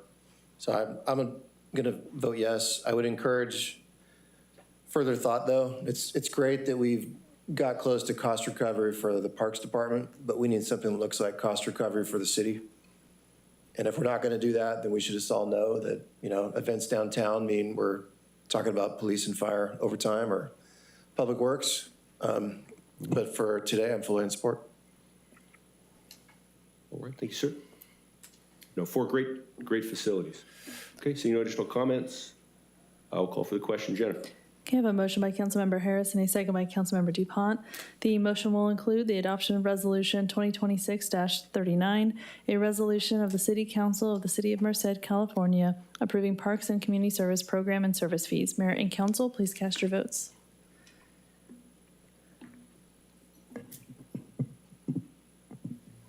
Okay, and the motion passes unanimously. Well done. Thank you, Director Jensen. Thank you. All right, we'll go on to our action item. Okay, agenda item K.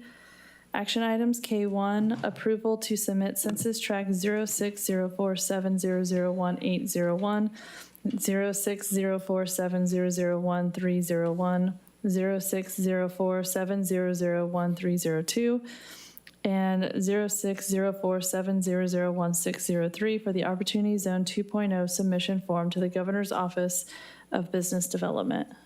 Thanks, Jennifer. Councilmember Harris, so you say you didn't quite hear that, so we asked if you could repeat those numbers again for memory. All right, Ms. Williams, what say you about Census Tract 0201? A lot. Good evening, Mayor and Council. The following request is approval to recommend 4 census tracts for state consideration in the next Opportunity Zone term, also known as Opportunity Zone 2.0.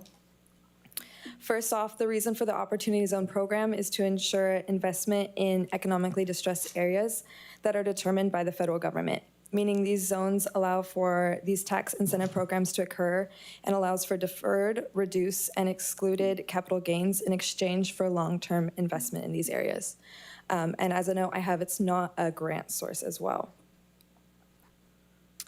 These benefits also help our community by assisting in the defined economically distressed areas. It accelerates or encourages development in redevelopment or vacant areas and can help businesses to expand or increase their workforce. This slide defines the process outlined before federal designation on January 1st. Currently, we are in the application step where staff has participated in GoBiz's webinars and has discussed with other consultants and partners to ensure that the sites we have identified will be competitive, as only 25% of the defined tracts will be recommended to the federal government. Our sites were evaluated based on the following criteria given by the state, and that includes the verified economic need, infrastructure readiness, shovel readiness, economic impact, and the ability for local jurisdictions to attract investment. It is also important to note that our local recommendations do not guarantee inclusion on the final tract map. So based on these requirements, these are the following sites that we are requesting approval on. First is Downtown West along Bear Creek and west of M Street. It remains competitive through our historic use of public investment, 3 RENA sites established, totaling 237 residential units and over 15 shovel-ready sites identified. Downtown East, east of M Street to G Street. Same thing, there's public investment that is prominent. There is an established RENA site and shovel-ready opportunities. After evaluating these 2 available tracts, we also noted that the following downtown tracts are the most dynamic from a land use standpoint. They hold no parking requirements to developers and are home to 2 transit centers.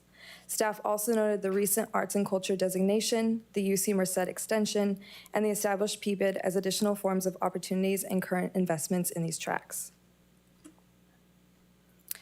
In Southwest Merced, it remains competitive through our history of public investment on Childs, as well as the grant funding secured for Childs and Canal. There is 1 RENA site totaling 43 residential units and 4 shovel-ready sites identified. In comparison to the other southern tracts, this is the only tract that has an industrial site opportunity and has experienced several hundred housing permits in the last few years. It also holds a development opportunity for a grocery site in this established food desert area. And lastly, the tract 801 in North Merced holds public investment on Bellevue Road, Lake Road, and through well site number 22. This area also holds planned development for residential, commercial, open spaces, and schools. This, coupled with the UC Merced designation, supports the narrative that this expansion will not only be beneficial to the track, but the greater Merced area. And with that, is there any questions? Okay, thank you, Ms. Williams. Any questions? Councilmember DuPont. Thank you, Amanda. Can you go back to the timeline of when we need to make determinations? Of course. So July 25th is when we need to put in for the application. Is, the time that local jurisdictions need to submit their form. How many opportunity zones do we currently have within the city? That I am not, I want to say it's 6, but it's all in South Merced currently. This new track that's shown on this map allowed for opportunities all the way through to UC Merced. If you want to call a friend or use a lifeline, you might think the two back there might be willing to help. Can you? Oh, it's 7, not 6. Can you explain to me the differences between purple and pink on this map? Because there's some areas in my district that do not qualify or are not purple, and I need to understand why. So the areas determined in purple came from the federal government. So they decided that the purple can be used as consideration. Anything outside of that in that pink, orangish color does not qualify for an opportunity zone. So we do not make that determination on if it qualifies as an opportunity zone or not. Exactly. On the 7 opportunity zones, you may not have this information that we currently have. Do we know if there's a net benefit or a net positive that has been created to the opportunity zones? There is not a fulfilled story that I am aware of. There has definitely been interest due to the opportunity zones, but this would have been the first term within the 10 years, and it's created impact, but I don't know how well they've used the funds or the tax incentive program. When you say first term, does that mean 1 year, 4 years? So the program started in 2017, so it was a 10-year term. Okay. And no further questions at this point.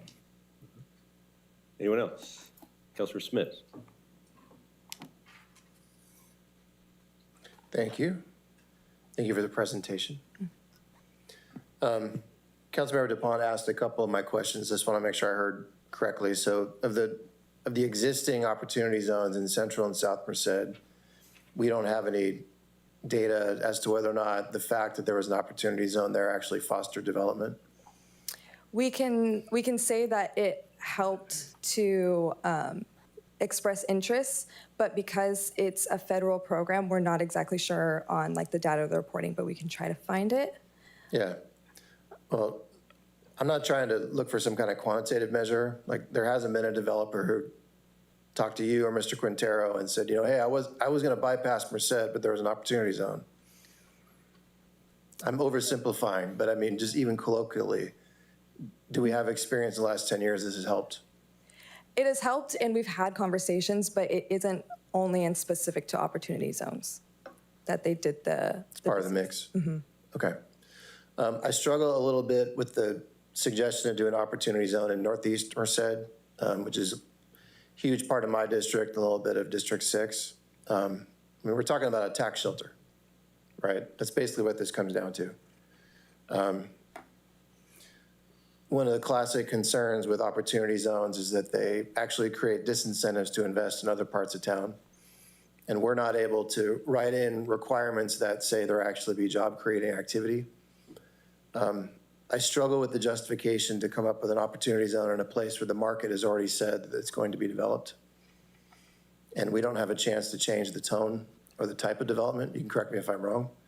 But I think that, I don't know, I don't quite see the justification for us to come in here and change the market dynamic in Northeast Merced. I'm concerned that what we're doing is we're going to incentivize bigger builds by bigger investors, right? The value of the tax credit is proportionate to the capital gains generated by the property. So it's actually more, there's a bigger incentive to build a luxury hotel than there is affordable housing. So I understand putting an opportunity zone in the central and the south, just like we have for 10 years. If it kind of comes down to now is the time to submit the application and these are the tracks that qualify, kind of want to help me, I'm struggling, help me a little bit understand a little better why. For sure. We want to alter the marketplace in Northeast Merced. As of now, one of the main priorities with the governor's office is those shovel-ready sites. So this is a great example of all the opportunities. That does include the housing component. That is a larger component of why they want these opportunity zones. And again, in our narrative, it allows for growth outside of that tract as well. Also, because it is a 10-year term, there is the capability of using the funds within the 10-year term, how the Northeast is planned for now. Okay, well, what are the 4 shovel-ready, I think you said 4, what are the 4 shovel-ready sites in Tract A, Northeast Merced? The shovel-ready site would be actually even more, it's the, go through that. It's considered that planned area, oh, wrong one. The planned area, so those acres of residential, commercial, open space, and schools, because it's planned, it's the closest to shovel-ready for that area.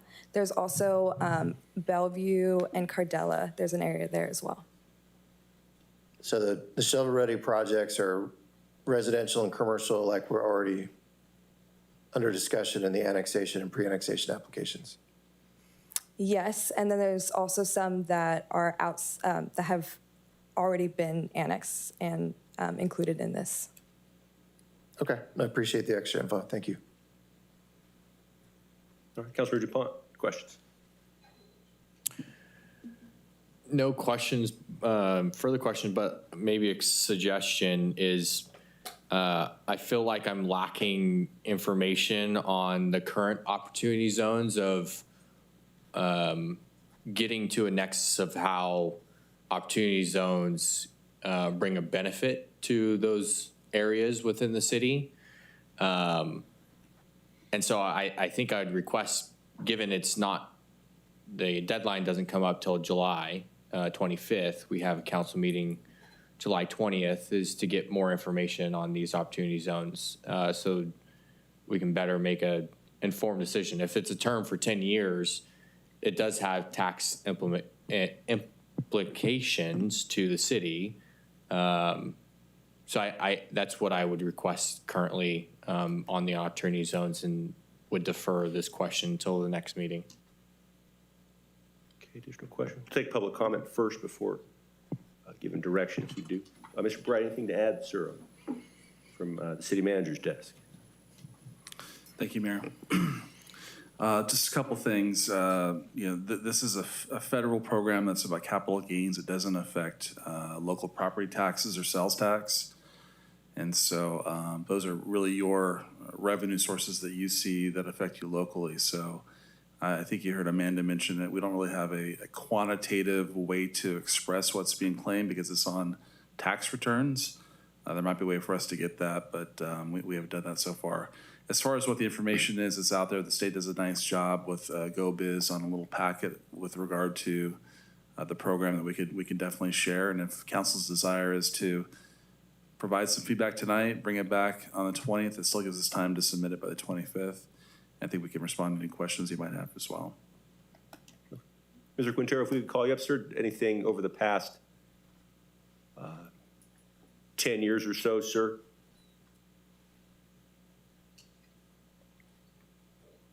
I think, and responding to the point Amanda made too, there's, in that Northeast census tract, the Cardell and G area, there's a lot of opportunity coming there, and then around the UC as well, all those projects too. Some of those seem to be struggling a bit to get off the ground. Mr. Quintero. Yes, sir. Your thoughts, sir? On what's been proposed, they've been evaluated by 2 different consultants. And following, we participated in 3 of the governor's office workshops on these. And these were the closest that really fit not only what the governor's office suggested, but also following just some of the general guidelines from North Valley Thrive On areas to include in your opportunity zone. past opportunity zones, there was investment, but in housing. I can say that we had commercial inquiries, including the Hilton Garden Inn area, which is now not part of the Opportunity Zone number 2.0. Right on in terms of South Merced site, focusing on the food deserts. Central Merced, the logic and the thought behind that was assuming that we may not have a station in the downtown area. We needed something to stimulate opportunities that may be lost. And we felt that the Opportunity Zone would provide that. North Merced, the catalyst is really focused on the investment that would be needed in order to get infrastructure, not necessarily on public streets, but within the developments in and of themselves. Additional questions from council? All right, Jennifer will turn to the public. Any comments, either remote or in person? We don't have any registered speakers for this item. Would anybody like to be heard on Opportunity Zones? Okay, seeing no one, I'll bring it back to council for additional discussion. Councilor Jean. So I share some of the same concerns as Councilmember Smith. I do worry that this is going to incentivize folks to invest in that quadrant, Northeast Merced. And this includes VST, if I'm not mistaken, from this image as well. I believe that if we're going to propose these census tract to essentially be used as tax write-offs, I think it should include areas in which we need more development and that are not already readily available. So I think I agree with the South Merced one. I think we as a council need to continue to incentivize a grocery store to be developed in South Merced. And I think this is one of those steps. Considering that High Street Rail is thinking about moving to Southeast Merced, I think it's important to think about the two, I think it was B and C, since it's tracked here as well. So I'm not in favor of A with this Northeast Merced portion. I think that's going to divert investment from where it's really needed. All right, additional comments? Councilor Smith. Thank you. So we're at that point in the discussion where I should state my position. I kind of come down for today where Councilmember DuPont is. I don't have any problem with the opportunity zones in the central and south of Merced. It's traditionally what we've been doing. I'm not all the way there yet with the Northeast Merced parcel. I'm not a no. I would disagree that it's a lack of a tax credit that is maybe slowing the development of that part of town. I think there's some other practical reasons why there's a bottleneck there, but probably what I need to do is schedule time with Mr. Quintero and Ms. Williams in the next 2 weeks and educate myself and see if I can get that information I'm looking for. Because I'd like to be able to draw the lines. I mean, anything that makes Merced more attractive for investment, I'm into it. But right now, I just see us modifying the marketplace in a way that I don't think is necessary. And it could potentially boomerang on us if it ends up disincentivizing investment elsewhere. Those are my concerns. So I would be in favor of a motion to table for 2 weeks. Additional questions? Questions or comments? All right. I'm generally supportive. I think each area of these four has different development needs, different development realities as well. There's specific needs in all four of them.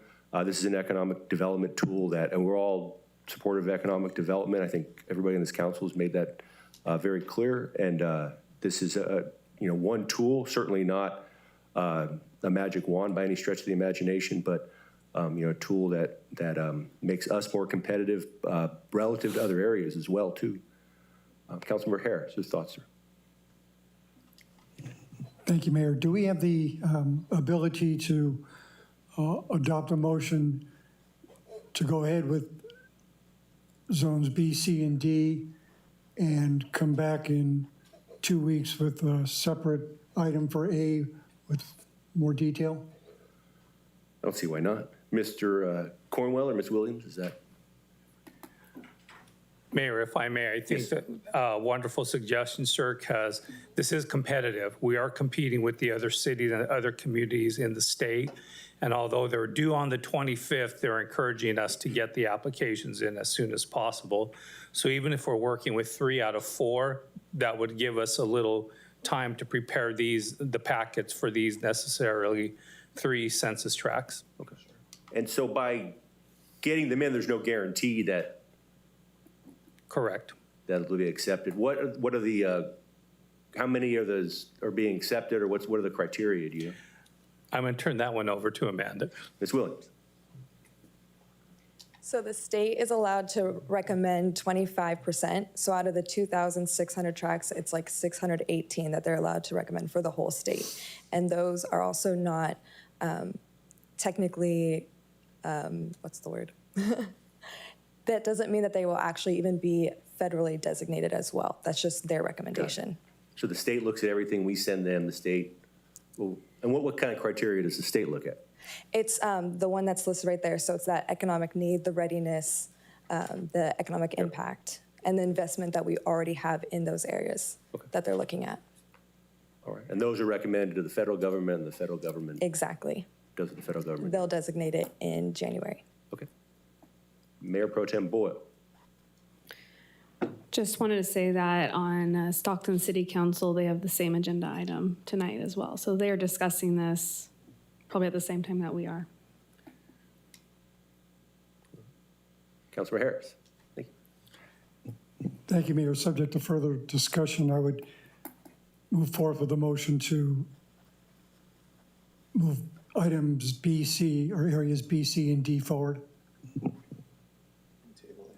And table A for 2 weeks. Okay. So the motion is to approve B, C, and D, and to have A come back on July the 20th. Correct. All right, is there a second? Second. Any discussion? Okay, hearing none. Jennifer?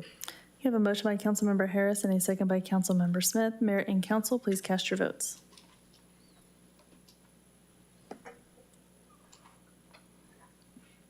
Okay, the motion passes unanimously.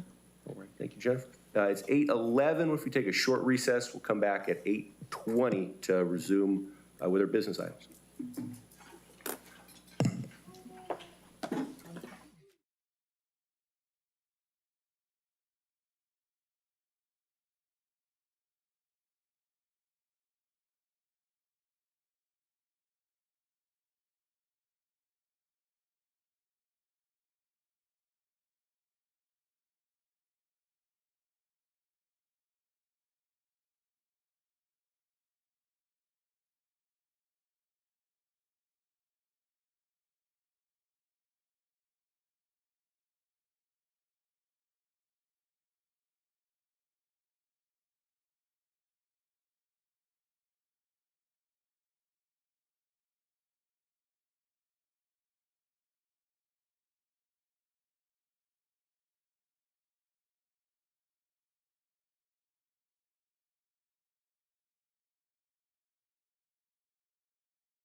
I would have had the panic in my face. All right, it's 8:21. We'll reconvene, bring the meeting back to order. Jennifer will take up agenda item L1. L1, approval to authorize outreach efforts, including but not limited to a module on Engage Merced to share activities relating to the high-speed rail project. Thank you, Jennifer. All right, Deputy City Manager Quintero. Council members, tonight's staff is compressing nearly 12 months of high-speed rail activity into a few slides. The press, social media, and other outlets are providing their interpretation of what has occurred, but one thing is certain, that is council, our stakeholders, the subcommittee, and staff have been working with high-speed rail, protecting the city's position with the authority. The City Subcommittee on Transportation and other stakeholders have consistently reached out to high-speed rail staff on a range of topics from funding, timing, legislation, and of course, station location. There have been several virtual meetings, in-person meetings, and travels to Sacramento for board meetings and meetings with staff and those who understand the high-speed rail world. The city, along with our lobbyist CPPG, are watching legislation that may change Merced's position as previously granted through Prop 1A, Prop 198, and the recently proposed SB 168. There's been leadership changes also at the top, where before we had strong support from former Chair Tom Richards and Vice Chair Nancy Miller. There have been changes also bringing in our state senator as one of the ex officio members. So tonight we're going to speak a bit, how did we get here? Also the status of ACE and Amtrak, the 2026 business plan. Won't be speaking much, but one of the more telling things when you look on the high-speed rail site is to look at the CEO monthly reports, because that's really where you're going to see the backbone of what is the thought and what high-speed rail is needing to do. At the conclusion, we'll ask you for some direction in terms of outreach, looking at two forms of outreach. One is public outreach about what has happened within that compressed 12-month time. The other is with the cooperation of high-speed rail, doing town hall meetings and speaking more about the station in and of itself. So how did we get here? Back in September 2025, we received information that high-speed rail was considering bypassing Merced from Madera and going to Gilroy. Not necessarily taking us out of the high-speed rail program, but it could have been anywhere from 10, 15, 20 years where we would have seen high-speed rail serving Merced. We definitely gathered our supporters and went up to the state and submitted in our letters, did public testimony, and coordinated a number of meetings with high-speed rail staff. We were able to preserve Merced's standing in segment 1 and also phase 1, but it did come at a price. Our partners have included Merced County, Merced County Association of Governments, of course, staff and council on the subcommittee. Subcommittee's been very, very active. With high-speed rail contacts, at first we have 5 meetings from September to December, but keep in mind, those are actual formal meetings. There were a number of phone calls, there were a number of board meetings that staff attended, and that council members either made comments in person or via online. We had a number of meetings with CEO Ian Chowdhury. Staff members came and addressed council, the subcommittee, as well as staff. And we had one-on-ones with board members along with other stakeholders. Probably something that's not discussed much in our circles, and at least within the community, is what happened to the Altamont Corridor Express, also known as ACE Train, and Amtrak. When it was announced that there would be 3 trains going into one station, that was really our marketing tagline, 3 trains, 1 station. However, there were funding struggles. Those funding struggles resulted in ACE suspending its expansion really past series and not having a timeline of when it would reach Merced. Subsequently, Mitzi also had funding issues. Mitzi was going to bring you down the BNSF track down Highway 59 and then connect to the Union Pacific Railroads. It was the best of all worlds for Merced and for downtown Merced, where again, 3 trains, 1 station. We would have been the hub of ACE, Amtrak, and high-speed rail. Unfortunately, with the funding struggles, we lost 2 of those 3 service providers. Subsequently, Amtrak is now being hubbed at the Madera station. When I said it came at a price, there was the discussion of relocating the station. First of all, the station originally was planned from MLK to G Street along 15th and 16th Streets. Then after discussion with high-speed rail staff, we then had it moved over to O Street to R Street, again, 15th and 16th Streets. No longer were we going to be looking at an at-grade system, but it was going to be through a viaduct, so it was going to be elevated. That would help us to make sure that the city wouldn't be split and divided. We already have a number of natural features, highways and railways, which somewhat bifurcate the city. We didn't want high-speed rail to do that. Plus, G Street is an important arterial to us, so it was critical not to see G Street closed down.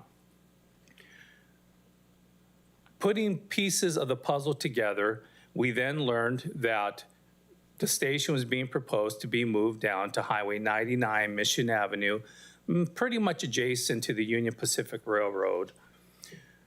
Again, we sent letters to high-speed rail, and not only us, but we were also supported by Merced County, stating that as long as we had a seat at the table and we could talk about those things that the city would have interest in, water, sewer, emergency services, fiber, all the infrastructure, and then a study of I'll consider that Southwest Merced portion, pretty much from Highway 59 to Highway 99, using Mission Avenue up to Childs Avenue as a study area to see how we could grow that area portion of South Merced with high-speed rail serving it.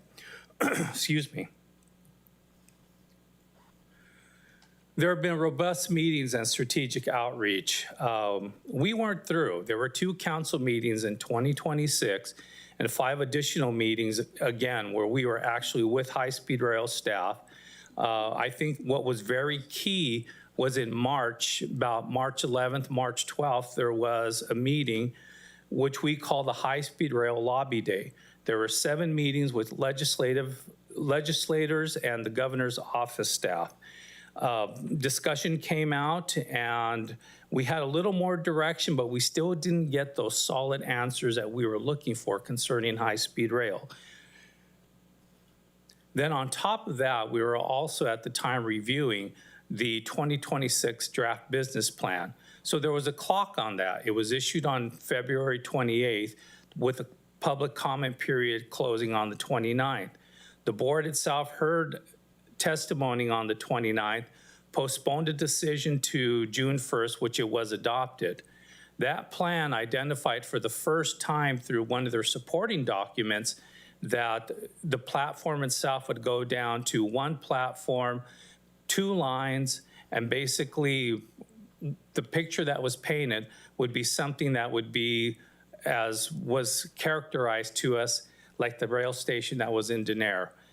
Just some place where people would stand outside and be served by high-speed rail. But again, we needed more definition on what was being proposed. The key points of the letter, again, was discussion, on the business plan that we had, focused on the station relocation. Many meetings, but nothing was solidified on what was going on between the city, the county, and high-speed rail on defining the land area, defining the design, defining how eventually we would transition from downtown to Mission and 99. Also, there was the loss of opportunity that needed to be considered, as we were with the possibility of relocating to Mission Avenue. There was a question of SB 198, and that was our stance of saying that the city was guaranteed to have a station in the downtown area served by not only high-speed rail, but by ACE and Amtrak. Due to the funding woes that both have experienced, that language will eventually have to change. Also in the business plan, it was identified that there was a thought or proposal to create tax increment financing districts roughly within a half-mile radius of the station, something that not only the city of Merced County didn't support, but the League of California Cities did not support either. And we became part of that group, that co-op, that has continued to oppose the idea of such. Land use control. Typically, zoning is administered at the local level. Although the station currently as proposed is within the county jurisdiction, most are anticipating that eventually it would be annexed in. Again, high-speed rail has proposed in their documentation that land use control within half-a-mile radius of the station would be under that of the high-speed rail authority. They see that as a way to help with operations, maintenance, and a way to generate revenues that would be able to do so. There's timing on encroachment permit processes.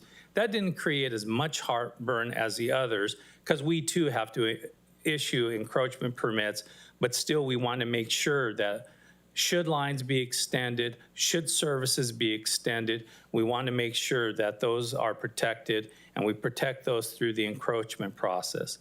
Also at the time, we didn't understand what was the shared benefit cost, which subsequently we did receive some proposed language that utility agreements and community agreements would be part of the program. If you just look at the cross-section of the original station, you could see that the the viaduct would be serving high-speed rail, and then on the bottom lines, you would have ACE train, and you would also be getting served by Amtrak, or Gold Runner as it's called today. Again, council moved forward and gave the city manager and staff direction to prepare a letter, which we did submit, and we also testified not only on the 29th, but also on June 1st, considering adoption of the business plan. Other factors to consider. The technical side of things. We lightly touched about the infrastructure. We touched about storm drain, fiber. There are many things and many questions that still need to be answered on if this transition takes place. What are those things as a city we are going to need? What are those things as a high-speed rail service provider are going to be needed? Questions about last mile connectivity between downtown and the high-speed rail station.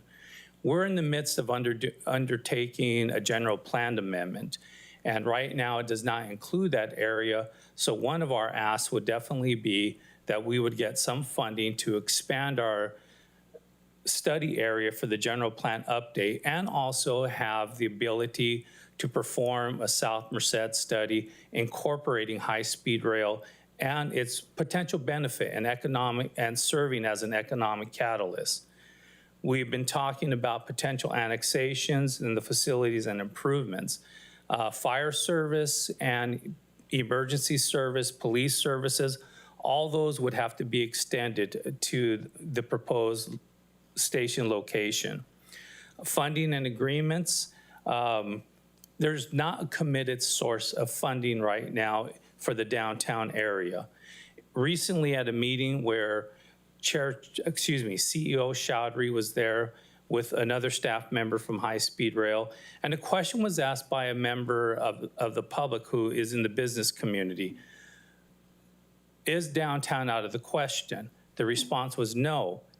Is funding guaranteed for downtown? The answer was no. A follow-up question was, how long would it be before we would see funding for the downtown? it was unknown. Now, if you've been reading or listening to different social media outlets or watching it on YouTube, generally that range has been anywhere between 20 to 30 years before, if we decide to go downtown, that's where it'd go. There is secure funding because the same questions were asked concerning the location at Mission Avenue and Highway 99. There is secured funding for that, and it can be built, and it would keep us in Phase 1, Segment 1 of the high-speed rail project. There are still some unknowns. While we were grateful that this information was shared at that same meeting, and that's the front and back of the flyer that was provided to us, which basically outlines why a Southern Merced location and how it protects downtown Merced. The questions still are there concerning the design, what the platform would look like, what the building would look like, the land area, and capacity for solar power. Would that power then be retained in batteries?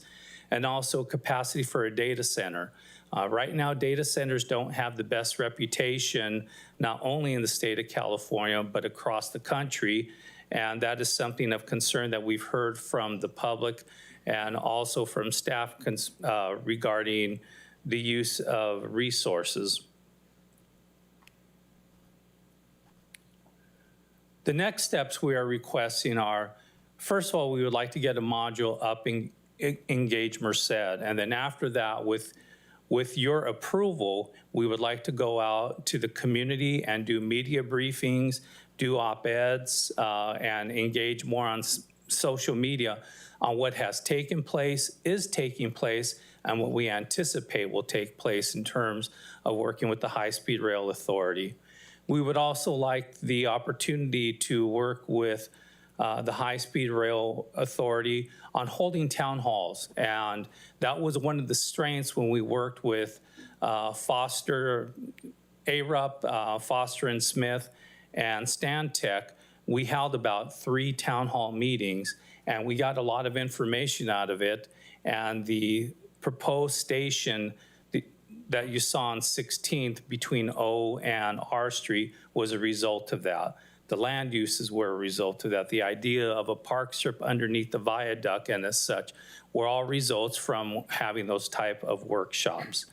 It would also provide us an opportunity to talk about and to give some ideas about the design of the station and platform. Also ask questions about solar generation and what's the purpose and real intent of the data centers, and are they something that would truly be viable for high-speed rail? With that being said, Council, are there any questions of staff? All right. Thank you, Deputy City Manager Quintero. Any questions for Mr. Quintero? Mayor Pro Tem Boyle. Thank you. I just want some clarification. When you say the word module, is that in reference of a website page, or what does the word module mean in regards to this? So in Engage Merced, there are different, if you want to call, I still refer to them as modules, where it may speak about general plan update, streets, et cetera. Each special project is created in a module. It's a website in and of itself, but then you just click on the one that you're interested in, and it would take you to that particular module. Perfect. Thank you for the clarification. Councilor Harris. Thank you, Mayor. Your report mentions other outreach efforts besides Engage Merced, but the recommendation for us is to adopt a motion authorizing the creation of the module and not mentioning those other outreach efforts that you want us to authorize at the same time, the ones you went over. All right, thank you. Councilor DuPont.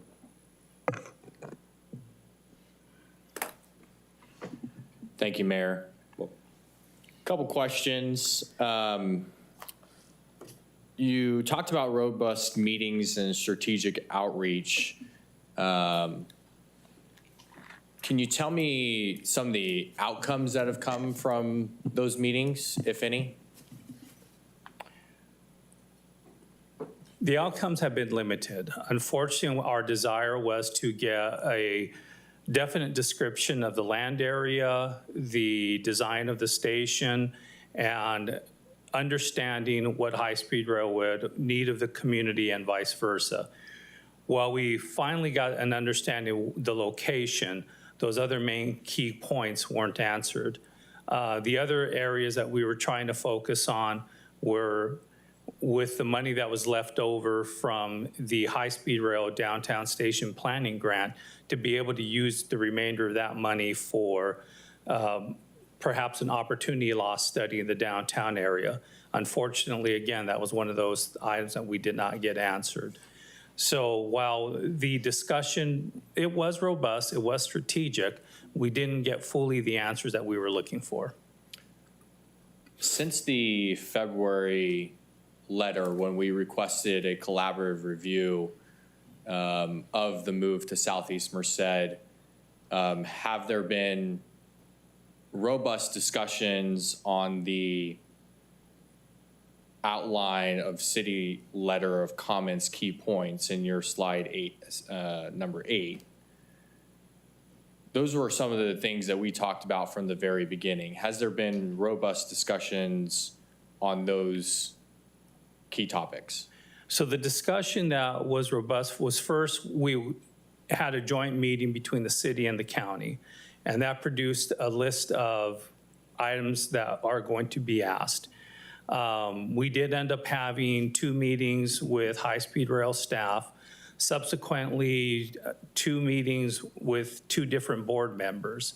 It did generate discussion, and to the point where we were able to identify that perhaps the high-speed rail staff was a little ahead of its board members on items that were being discussed.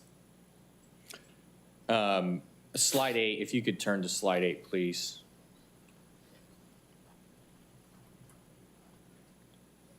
These are some of the issues that we've talked about from that February letter. To date, have we talked or had any robust discussions with high-speed rail on updates to SB 198? There has not been, let me rephrase it, I'm sorry. There's been discussion about SB 198, but in terms of sitting at a table and proposing language, that has not occurred yet. So in February, when I asked Peter Whitby, who I believe is no longer with high-speed rail, about coming to the city about language and having a discussion on the language of SB 198, that still hasn't happened today. Correct. Some discussion was generated, and I'm sorry, I'm forgetting I want to say it was AB or SB 1411 that came out. That began to open the doors, but it never got us fully through the door. Has there been any discussions on the high-speed rail's thought of tax incremental or taking the incremental tax from a half mile within the high-speed rail station and having local control? Has that discussion been had with the city from high-speed rails? There have been some discussions. The High-Speed Rail Authority has not made a commitment to pursue it, but there have been discussions about it. And I believe that because there was a coalition of other cities involved, and with it being led by the League of California Cities, and it being questioned at one of the subcommittee hearings, that it came up more of a forefront than anything else. Thank you. Can you turn to slide 11, please? So you stated that there hasn't been a robust discussion on the design and what the station is going to look like. Is that correct? Correct. I'm quite concerned because in this flyer, it looks like a station that is different from the downtown station. I don't disagree. It does look like a station. Okay. I'll reserve any other comments for now. Thank you. Okay. Thank you, Councilmember. Any additional questions? On the 1411, Frank mentioned some, but too, there was, the League of Cities did a lot on the tax increment financing. I think, and we had, when we went to Sacramento too, we all had meetings directly with legislators as well about that, just to add that. All right, Councilmember Smith. Thank you, Mr. Mayor. Thank you, Mr. Quintero, for the presentation and You're welcome, sir. driving the discussion out here. So correct me if you have a different observation of where we sit. About 9 months ago, it was sort of leaked that the new authority, or the folks of the newly staffed authority were looking at changing our station location from downtown to the Southeast Merced. And then since then, both in conversations with authority staff, reading the draft business plan and other releases to the press from the authority, that it seems pretty clear that their intention is to build a station in Southeast Merced by Mission Avenue and 99. Would you agree with that? Yes, I would agree with that. And you've sat in the same conversations as I have with the authority team, the county, and others. Would you agree with me that all things equal, if the city of Merced still wanted a downtown station, the authority may keep it on the table, but there's going to be no timeline and no budget attached to it? Correct. So would you agree that the question for the city of Merced right now and this council is whether or not we want to be a part of the first operating segment in the near term, or hold on to the idea of a downtown station? I do agree with that. I look at it this way. Do I want to see the first shovel, or see a shovel of dirt turned at Mission and 19? Or I don't know if I'll be around to see the downtown station. Me either. So I see two problems, right? And this is why we wanted to have this conversation in public. I don't know that our community is up to speed as we are about what the reality is, and the authority's thinking in the budget. I think it's fair for our community to tell us they want us to fight for downtown, and I think there's good grounds to do that. But I also think the community needs to know kind of what the realities are, so that we can understand as policymakers what our task is. Right now, I read the community as being a little bit divided, but perhaps also not having all the information and thinking that somehow we have a choice. I think the state is in a position where it can and will do what it's going to do. The model is more of the COVID shutdown. And I think people need to understand that. At the same time, I have been a voice for not wanting to acquiesce to a Southeast Merced station until we know what the authority wants to do. And just candidly, we don't have an answer 9 months later, as Councilmember DuPont said. I think some of it is on us. You know, we've had umpty million meetings, and the stage is set, but what the city of Merced needs out of a Southeast Merced station is up to us to communicate and to go get. It's not going to be communicated by the authority. That's ridiculous. We're their negotiating partner. They've got an incentive to build a station at the lowest cost, most efficiently, right? Correct. It's our job to be the stewards of the community, not to stop at being partners with the authority. So I think, the budget's already passed. We're running out of time. I don't know why we waited this long, but we did. Councilor, if I can interrupt you. Before we get into comments, so we'll do public comment first. Just questions right now. Well, I'll continue my thought. I think we need to take your suggestion and do some robust community engagement immediately. Engage Merced, okay, that's good, but your other communication tools, we need to be looking at an op-ed to get information out, press conference. We can't wait for town halls, in my view. We got about a 30 to 45-day window. Governor Newsom is going to be leaving office. On the other hand, I don't know if this is the feedback you're looking for, but we need the city and the committee that's tasked with dealing with high-speed rail issues to start talking to the authority immediately about what does a Southeast Merced station look like, and to make the ask that we need to ask. So, that's what we should have been doing starting way back in September 2025, in my view. But I think you're correct, Mr. Quintero, to make this request now, because we're already in stoppage time, and I think we got to get going. I believe we have a draft communication plan that our public information officer has put together. I think it's a solid plan, and it will accomplish that which you have described. Thank you. I'll pause there now. Additional questions from council? Councilmember Jean.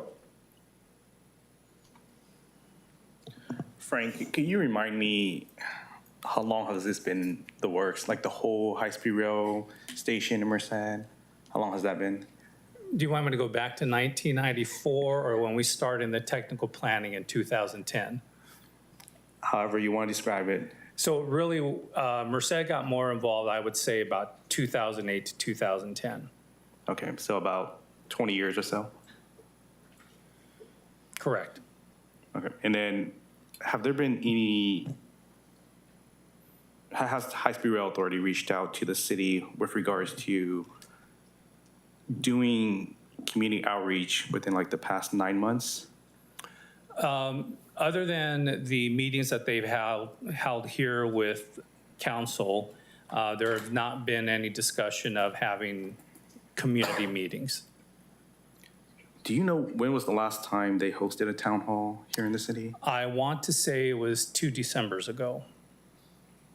Okay, that's all I have for questions. Thank you. And I will state, sir, that this administration under Mr. Chaudhry has probably met with us more than probably the two administrations combined. But again, even with you add all those meetings up, we're still at a loss in some areas. Thank you. And Prop 1A was in 2008, and that it mentioned Merced in the ballot language as well, 2008. Anybody else from the council for questions? All right, Jennifer, anything from the public? We did not receive any registered speakers. Okay. Do we have any, no remote and no speakers in person? Correct. Okay. Bring it back to council for further discussion and direction. Councilor Dupont. Thank you, Mayor.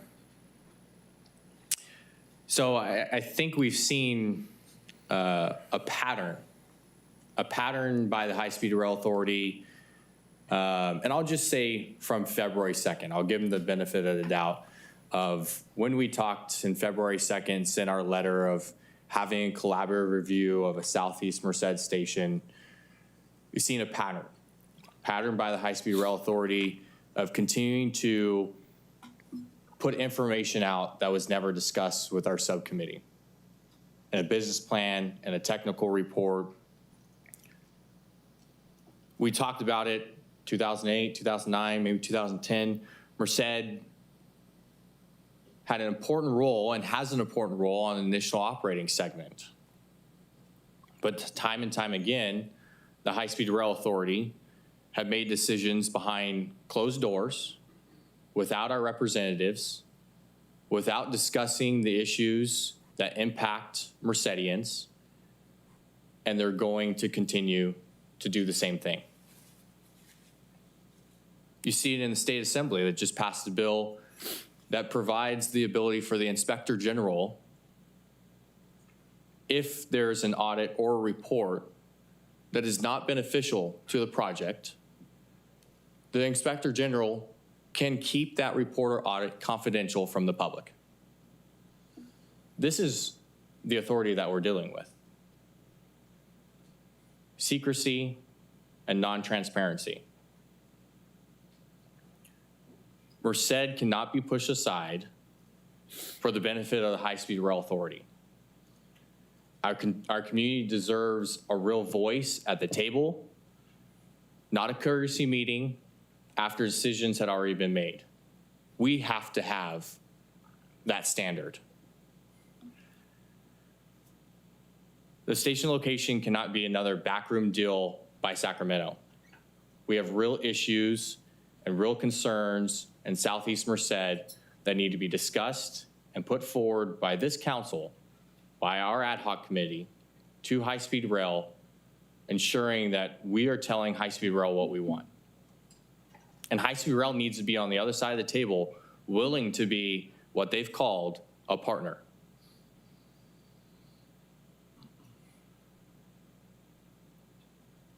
For far too long, the High Speed Rail Authority has thought communities like Merced and in the Central Valley would just go along with what they had to say, with what Sacramento had to say. They need to restore the trust and the public trust And I have some expectations in the next 30 to 45 days. CO Ian Chowdhury needs to come to the August 3rd, 2026 meeting and discuss the project with the full council. We're no longer playing these games of this meeting or that meeting. And before that meeting, the High-Speed Rail Authority needs to hold a public town hall within the city limits. And after that meeting, they need to hold another public town hall. Our public and our residents of Merced deserve at least that from the High-Speed Rail Authority. And my last request, the ad hoc committee comes to the city council and presents on what they believe are the needs of our community and infrastructure needs to make a Southeast Merced station viable and start that negotiation process with the high-speed rail. Because I'm tired of having these meetings over and over and saying a different outcome is going to happen. That's just called crazy. So again, I'm going to say I don't trust the High-Speed Rail Authority, and we need to start requesting that they do something within our community and not just stand on the sidelines. Okay, thank you, Councilmember DuPont. Who is next? Additional speakers, comments, discussion. And Deputy City Manager Quintero, for direction, could you go to the, I forget which slide it was, but yep, 12 right there. Okay. So today, looking for discussion or direction on both of these. On both of them, we see them as two different actions, although they are both outreach opportunities. One is telling the Merced story. The other one is bringing high-speed rail to Merced to conduct community meetings or town halls concerning the new station. Okay. All right. Additional discussion or direction from council or a motion? Councilor Jean. So, to me, the issue is with regards to community, right? It is that high-speed rail pretty much abandoned community at this point, right?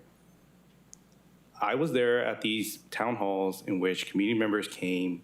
They were excited to see the new station, right?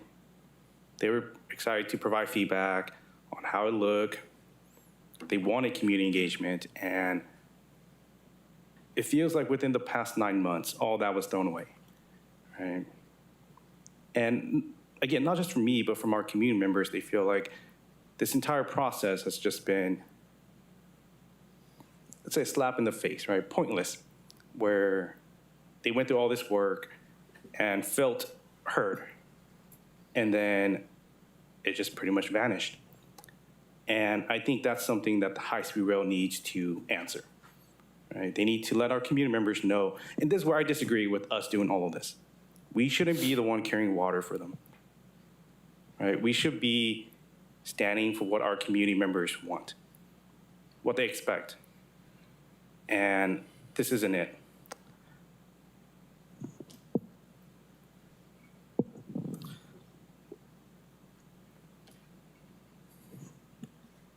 I'll pass for now. Thanks, Councilor Smith.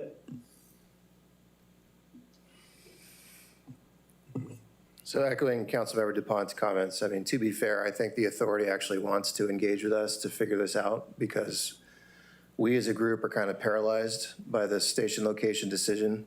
You know, as I view it, we need to talk to our community so feel like they understand that we are advocating for them and on their side before we're asked to make a decision. Right now, I don't think that's the case.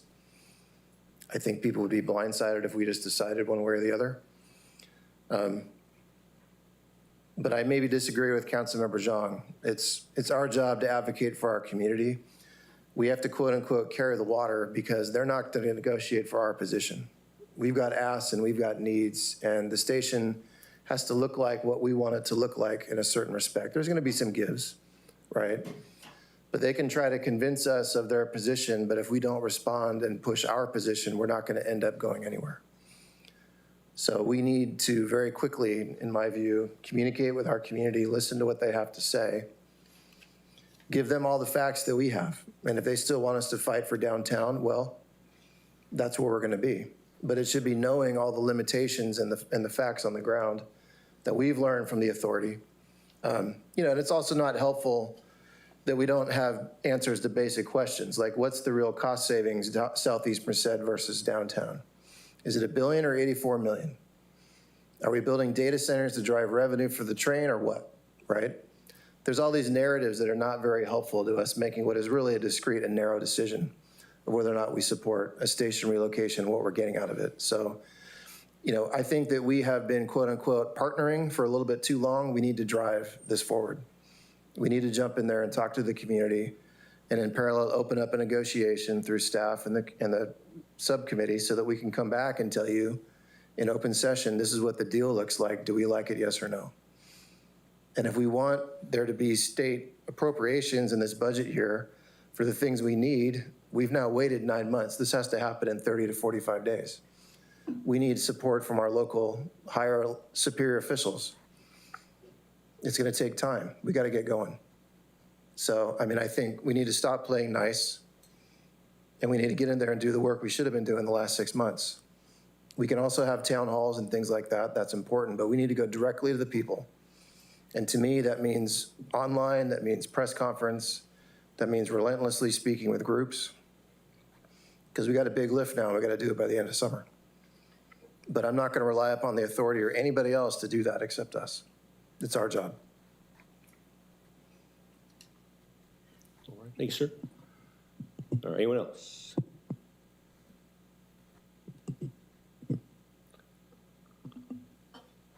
All right, so drilling down a bit with our outreach and our messaging. Any thoughts, comments on that? Have the subcommittee with staff work on outreach and messaging. Councilmember Harris. Did I interrupt you? No, I was stalling to get you guys to talk. Thank you, Mayor. Yeah, we need to let the subcommittee do its work and provide the information, but we need to acknowledge the fact that for at least 6 months, if not longer, we have not provided our asks. And part of that was because the station location question was in the cloud somewhere. It wasn't firm anywhere. Nobody said, absolutely, it's going to be Southeast. It was just, well, maybe it'll be Southeast, or we can save a lot of money if it's Southeast. But that direction never came to us or to the subcommittee in a firm manner. But we need to acknowledge the fact that we sat around for 6 months and did not form a list of, well, what if it is Southeast? What do we want from that? And that's what we have to do now. That's what the subcommittee has to do, and prepare for the public and for the outreach what we want and what we're asking from the authority. Because otherwise there's just one voice, and that's the authorities. And that's all we've heard. But we've only heard it because they haven't heard ours. So it's time now for us to step up and have some discussion items. If we're going to be a partner, and we're going to be more than a partner but a negotiator, then we need to have the items that we want to negotiate on. So I support tasking the subcommittee to come up with that list and doing the outreach as quickly as we can. Okay. Thank you, sir. And Frank, we have a pretty well-developed list. We do, sir. That's been provided to some of our state and or federal representatives. I know our federal representative, I'm sorry, I don't know if it's been provided to the others. Okay, thank you. All right. Some mention of trying to work with the authority to have town halls or some sort of community meeting. Thoughts on that? Mayor Pro Tem Boyle. I think having the town halls are pivotal. We've been asked by the community of some kind of information, and to not do something is a missed opportunity for us, and also for High Speed Rail to come and talk about it. I mean, Councilmember DuPont was talking about on one of the items of the potential station. To be honest, I don't even know if that is a potential station. That's the first time we saw these renderings 3 weeks ago. And we were told this is what staff just put together for the meeting we were at. So unfortunately on our end, I have not seen any renderings. I have not seen any maps, seen something about data centers. I mean, that concerns me. So there's a lot of unknowns. I will say, hearing that if we want to advocate and keep it downtown, we don't know when we will see it. If we want it in Merced at a time that we might all see it, it would be in Southeast Merced. But I think the town halls give the opportunity for people to ask questions and get more information. Even in 2024, when they came, just seeing the renderings and being able for the community to see it themselves, it created excitement. And now we have a wrench in our plan, but I think it's up to High Speed Rail and us to provide that information, whatever we have available to the community so that they can ask the questions. Thank you. Yeah, I think this is such a big decision because High Speed Rail in so many ways will, dictate the future of Merced in a big way. Whatever happens with High Speed Rail will have a big say in what Merced's going to look like 20, 30, 40 years down the road. Big decision, the downtown versus Southeast. We've talked about it for many months now, pluses and minuses to both. I think by no means is it an easy decision. By no means is there a perfect answer either way. There's, you're kind of weighing the virtues of both. On balance, I've been, my belief has been on balance for a variety of reasons. The Southeast location is better, but it doesn't mean it's not a close decision or a difficult decision. But again, on balance, I feel that's better. And we just need to, but as has been mentioned, there are big infrastructure needs to make a Southeast location, which is currently in the county, unincorporated county, which obviously a county will have less infrastructure than a city. So we'll have to bring everything up to potentially city standards.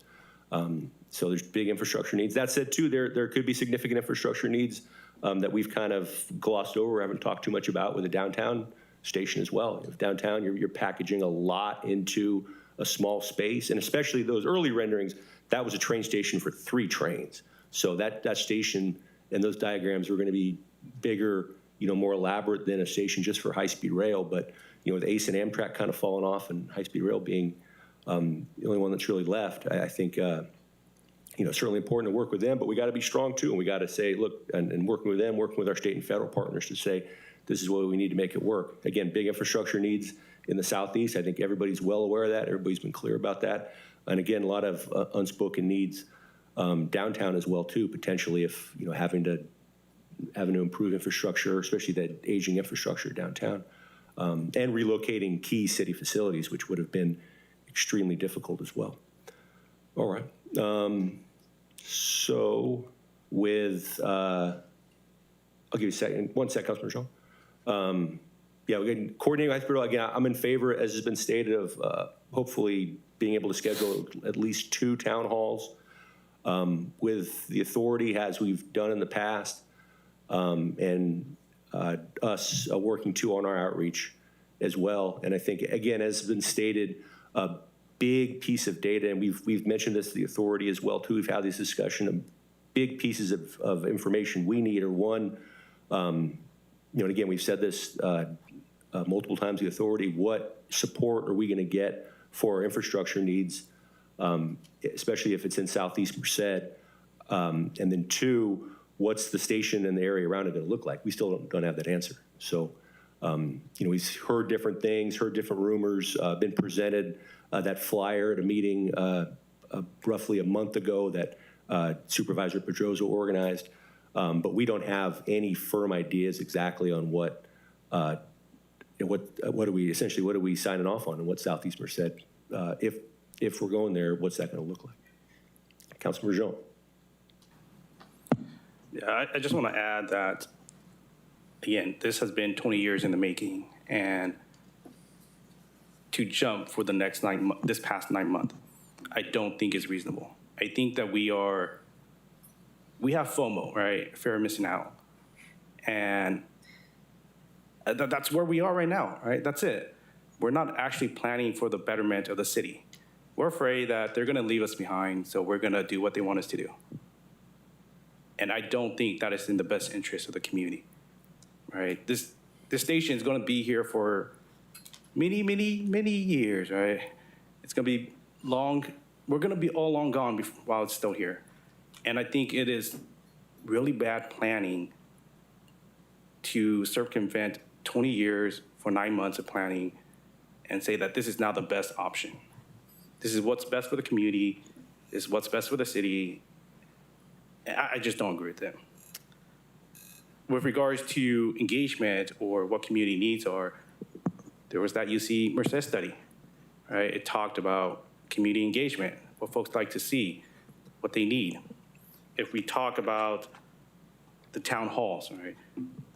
I want to see it come from high-speed rail, not us, right? One, it takes our money to fix their mess. But two, I want them to actually put in the dedication to our community to show that, hey, this is what they actually want, rather than us saying, hey, you got to come in and talk about these things. They need to actually want to fix stuff. And so that's why I'm saying it shouldn't be a burden on our city to do this work. They should be the ones wanting to engage our community. Okay, thanks, sir. Councilmember DuPont. Thank you, Mayor. Thank you, Councilmember Chong. Yeah, I mean, it is their burden. They have lost the public trust within Merced. They need to restore that themselves. You know, what you bring up, you know, making sure we make the right decision for the long-term benefit of Merced, Southeast versus downtown. One question that has been running in my mind over and over and over again is, you know, there's still a plan to go to Sacramento. What does that mean? If they go to Sacramento on the UP line, they still have to go downtown. Are they going to answer that question of, is that in their plan to really go to Sacramento? 30, 40, 50 years down the line, you'd have to still tear up downtown. And at that point, we then have downtown even more robust than what it is now. This is not a decision that should be made in a vacuum of what is in 2026. This is a decision that should be made with a broad scope of what is the betterment for Merced for the future, not just today. So, you know, with that, I will reiterate, high-speed rail needs to come to the table with town halls. I expect to see CO Ian Chowdhury on the August 3rd meeting to discuss the high-speed rail with the full council on issues that we should have been discussing since February. And I tasked the ad hoc committee to go out and negotiate. Let's figure out what our community wants and let's start to negotiate. I think we need to do the community outreach. We should have done it 3 months ago because we are not carrying our message as a city. We're letting other people do that. So I'm in support of carrying our message as a city. All right, thanks, sir. Councilmember Smith. Yeah, so I completely agree. This is about local decision-making and preserving this as being our decision. And if the authority doesn't like every town on the line doing it differently, that's just too bad. But to the point I think Councilmember Zhang was making, maybe Councilmember DuPont too, I think that what I envision at least the ad hoc committee with staff doing achieves that goal. Right? We're not going to ask anybody to come up with millions of dollars of plans, but we need something that looks like a sketched out deal or a term sheet. Excuse me. What does a Southeast Merced station look like? What does a downtown station look like? We can ask these questions. would a Southeast Merced station be quote unquote temporary? I don't know really what that means. But they're talking about building a station now in Bakersfield and another one in 20 years, right? I share your concerns, right? The path to Sacramento still goes through downtown. So, but I think on a very boring process point, I don't see it being that difficult to come up with a fleshed out, but still summary form set of understandings and deal points that we can then discuss with you guys in public. And then we'll have a much better, we'll be in a much better position to say whether or not one path or the other is the one we want to walk. And our community will too. So, I mean, I think I'm kind of hearing direction to begin some robust community outreach, both using tools that happen in the immediate term, but also a town hall or two with the authority, and also tasking the committee and staff to start basically a negotiation. That's what I'm hearing too. All right. Anybody have further comments, discussion, or is there a motion along the lines of what Councilmember Smith has outlined, or a different motion? Mayor Pro Tem Boyle. I just want clarification. Are we going to be doing the media briefing, social media, posting on Engage Merced, op-eds, all of that? So ultimately, and that's Mr. McBride's call, but I think we need to have a committee discussion with Ms. Flackman, who's the expert, and then come back with a proposal. Okay, thank you. But I would say everything's on the table. Okay.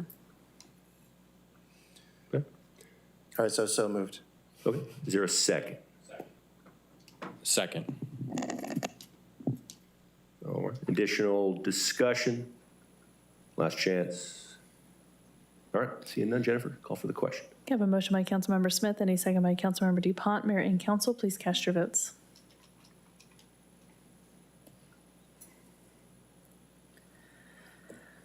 And the motion passes with Councilmember Zhang voting no. Okay, thank you, Jennifer. Thank you, sir. All right. Thank you, Mr. Deputy City Manager. All right. On to L2. Okay, agenda item L2, Mayor Serrato's request to discuss bicycle safety. All right. Thank you, Jen. All right. This was agendized some time ago. Discussion was with regards to bike safety. I'm sure as everybody's well aware, the ride outs and street takeovers, those have become a big issue here, but in other cities as well. Other cities such as, and this is including the agenda packet, such as Ceres, Oakdale, Manteca, they've responded with different ordinance. Other cities as well have discussed the issue. What one part of this is seeking direction to have either staff or a subcommittee work on potential ordinances that could help address that issue better and give police better tools to confront that issue. I'm sure we've all seen numerous videos on social media, got complaints as well about a lot of those issues. So some cities have tried to enact ordinances to give their officers better tools to enforce, and that would be the request from me to have staff and a subcommittee work on some sort of ordinance along the lines of some of the other cities. And then there's, I believe, Mayor Pro Tem Boyle and Councilmember DuPont also had other things, similar bike and vehicle safety issues that they wanted to raise and obtain direction on as well. So I'll turn it over to either Mayor Pro Tem Boyle or Councilmember DuPont. Thank you, Mayor. One thing that I think we've been actually doing a good job on is the e-bike scenario. I think there's also discussions throughout not only California, local jurisdictions on e-bikes. I think the state is also starting conversation on e-bikes. We've put out some social media posts on e-bikes. I included the city of Carlsbad, who's taken up this issue with an ordinance actually banning those under 12 from driving e-bikes within the city. So also want to discuss that to see if there's, it's really an understanding if, police department needs any more tools than what they already have to help them enforce rules, policies, and safety within the city. So I just bring that issue to raise it. I don't want to discount the benefit of e-bikes within the city. I think it's an alternative mode of transportation for those within the city. But we, the state has clarified different classes of e-bikes. So, and the difference between e-bikes and e-motorcycles. So ensuring that we have the tools in place is important. Okay. All right, thank you, sir. Mayor Pro Tem Boyle. Thank you. So for me, I see two issues, or I have seen two issues. You have the ride outs where you have groups of individuals, 15 plus bike riders, either going with the flow of traffic and slowing down traffic, or they're going the opposite direction and coming at you ongoing traffic. And then you have individuals that are on e-bikes or e-scooters that are riding in the non-bike lanes with traffic as if they are a motorcycle. So there's a lot of issues that we're starting to see. There have been numerous accidents, very injured individuals. This has also been a topic out at UC Merced with their transportation of what they should be doing with the e-scooters, e-bikes, et cetera. Kind of like what Councilmember DuPont said, what are the tools that we need? What can we do? What are some of the policy changes that we need to look at? There are other city jurisdictions that have implemented changes, and it can just be minor tweaks, but something needs to be done. Even today, I had a constituent call me on a separate issue, and before we hung up, he said, by the way, what's going on with all these e-bikes and e-scooters? And then 3 hours later, he calls me again saying how he was driving around doing errands and he saw someone just taking over the entire lane on their e-bike. And so, we only see so much. I can only imagine what other people are seeing. Even one day I saw a group of individuals, probably 15, 20 of them, that took up both lanes down M Street northbound, and one guy got out of his car trying to confront them. And I don't want that either. So there needs to be something. I think education's another thing, because I don't know if people realize that you have to have a driver's license, 16, I think, for e-scooters. But there are laws put in place, and when I mentioned one of them, someone said, I didn't know that. So I think it's education on top of that. And I'm not sure what else is needed, but I think it's worth the discussion to have today. Okay. Chief Stanfield, Captain Perez, anything from the police perspective on ride-out street takeovers and e-bike behavior? Yeah, I think for us, both of these issues, although they kind of run in the same lane, they're a little different, right? E-bikes and the bicycle things. We started seeing the bicycles start to become popular again during COVID. Everybody started riding bicycles again. So it's a newfound hobby, and you don't want to discourage youth from getting out and exercising and riding bikes. So it's kind of this fine line of discouraging healthy behavior, but you also don't want them getting run over and taking over roads. So Lieutenant Haygood, who oversees our traffic unit, he could not be here tonight, but we met with him earlier today. He's fully prepared to meet with our public safety subcommittees, bring some ideas from the traffic unit. He also works collectively with Captain Tony Dominguez, who runs our local CHP team. We do a site team where we go from city to city with our traffic unit, his traffic unit, and we go help other jurisdictions. So this is not a unique to Merced issue. We know this. But we're going to try to do what we can. So he's fully prepared to sit down with the Public Safety Subcommittee, bring some ideas on ordinances or some city policies that we can put in place that his team thinks could help. I mean, I can tell you that e-bikes is becoming much more of the conversation in my office. We are having to deal with a lot of confiscated bikes, and to Councilmember Boyle's point, a lot of these are going 30 plus miles an hour. They require licenses. We have no helmets. It's not uncommon for me to get a phone call. We had a solo accident where there's no traffic collision. It's a e-scooter or an e-bike that took a curb too hard, and we have some dangerous accidents. And you get 30 plus miles an hour on some of these, and you take a tumble. It's dangerous. I mean, you could have some life-altering injuries from some of these. So our team is fully prepared to sit down and bring some suggestions.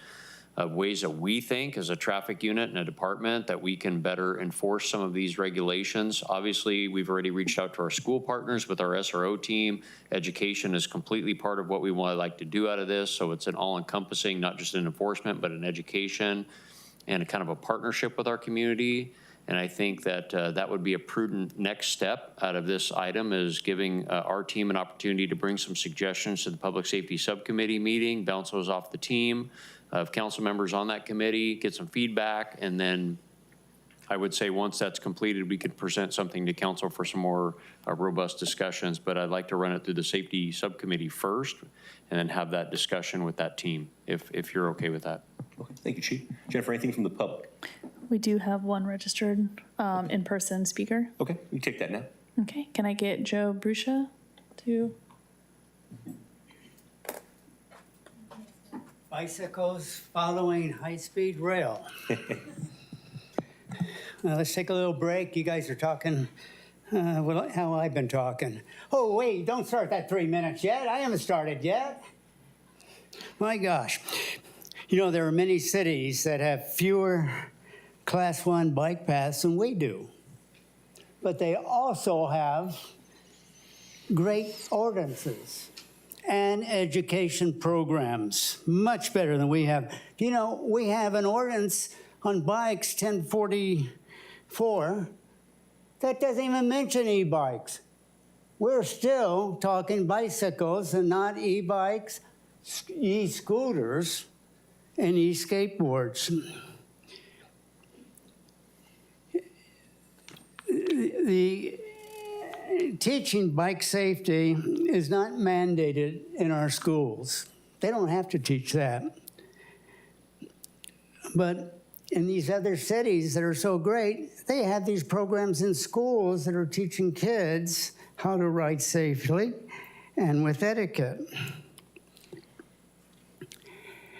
I don't know, it was mentioned how many times you see somebody riding the bike going against traffic or bumping into you or whatever.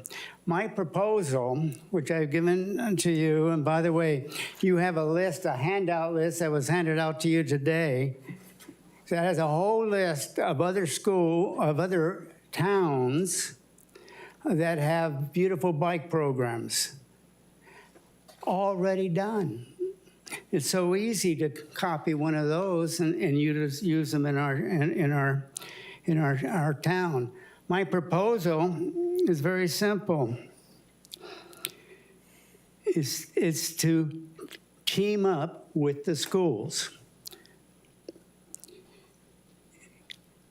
Have a designated planner from our police department, because we're talking traffic. Have a designated leader go to our schools, get 2 or 3 teachers together, take a look at all these other places, and you can come up with teaching units from 4th grade on through high school. And kids that learn things in 4th and 5th grade, like etiquette, passing on your left, whatever, are going to still have it when they get older. And we can hit the older kids right now also. And it's so easy. You do a little instruction in PE, or in high school, they have a driver's ed. You can add a little unit to driver ed there, work down. So that's a proposal, and I hope that we get working on it. We need the leader, though. We need somebody from the department, and Chief Sanford, I want you to pick somebody in your department and start going out to those schools and start working on those units. All right. Thank you. Thank you, sir. Thank you. Appreciate you hanging around waiting until now. Appreciate your comments. Jennifer, anyone else? Those are all we had for registered speakers. All right. Back to council for additional discussion and/or direction. I think Chief Stanfield outlines a good course. Refer both these topics. You got subject matter experts within the police department. Lieutenant Haygood, also Captain Dominguez at CHP would be a great resource as well too. And send it through the Public Safety Committee and see what everybody can figure out. Councilman Jean. So I think it's important to really focus on the safety side, right? I feel like our discussion here has been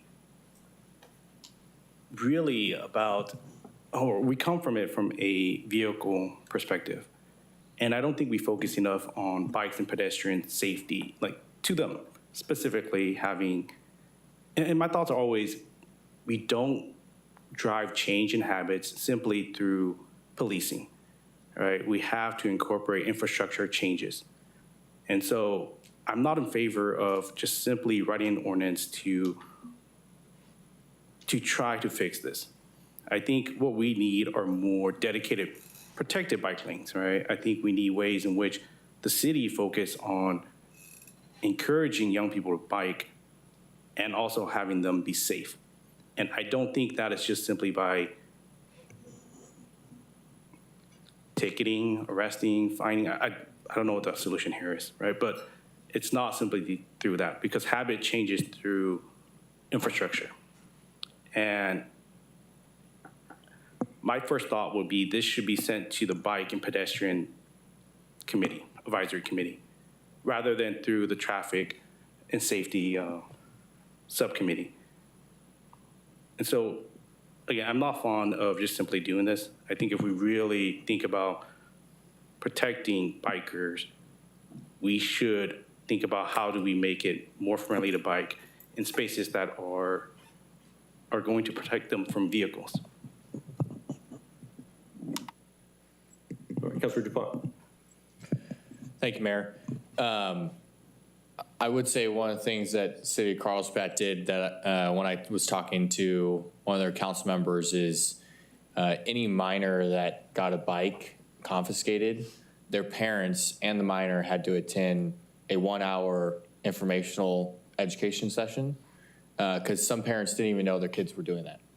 And I don't think playing chicken with a car is an infrastructure problem. That is a behavior problem.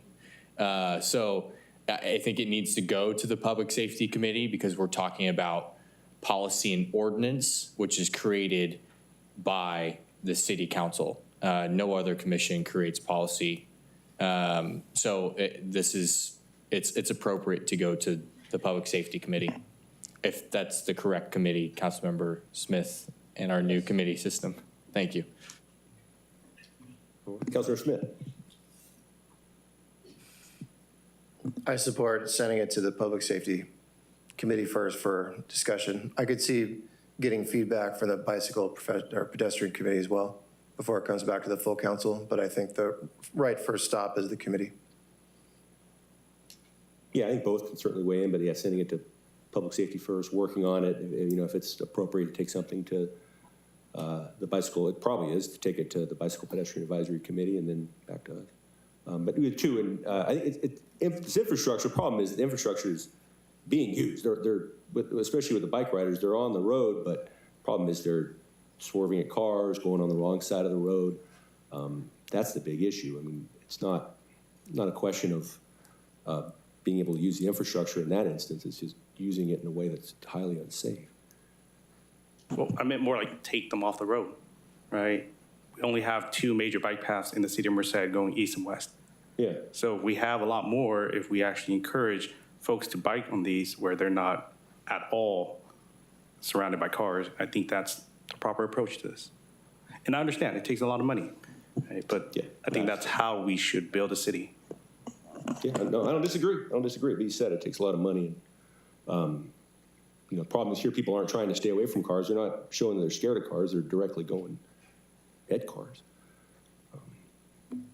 But it'd be nice. We certainly, you know, we just had a big the Safe Route to School program and some other programs as well that try to get grants to enhance our infrastructure. And I certainly agree that it just takes a lot of money to do it.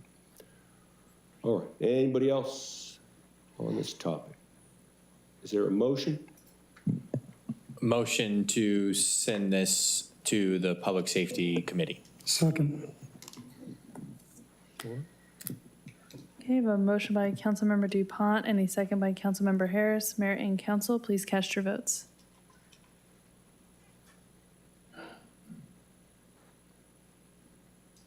And the motion passes with Councilmember Zhang voting no.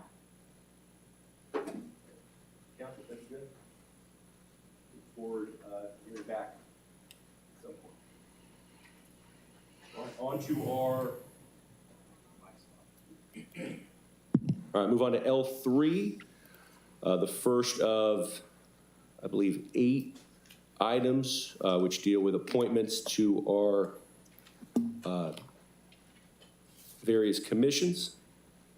Okay, first is our annual appointments to the Arts and Culture Advisory Commission. We have Districts 1, 2, 5, 6, and 3 ex officio seats as well. I guess we'll start, Jennifer. Do we have anything from the public?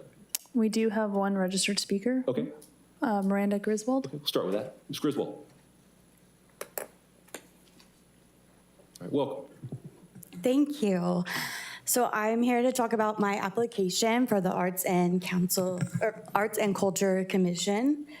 So I applied to several boards in hopes to get one seat. And over the weekend, I worked the Playhouse Merced fireworks booth. And by the way, Mr. Serrato, we know you went somewhere else. Yeah, so we'll forgive you. And I was just thinking about how much I love volunteering. My son does the Children's Conservatory at Playhouse Merced, so come see Lion King Jr. It starts next week. And I really feel like that's my jam. So I'm here to speak about that and hope that I get this appointment for District 5.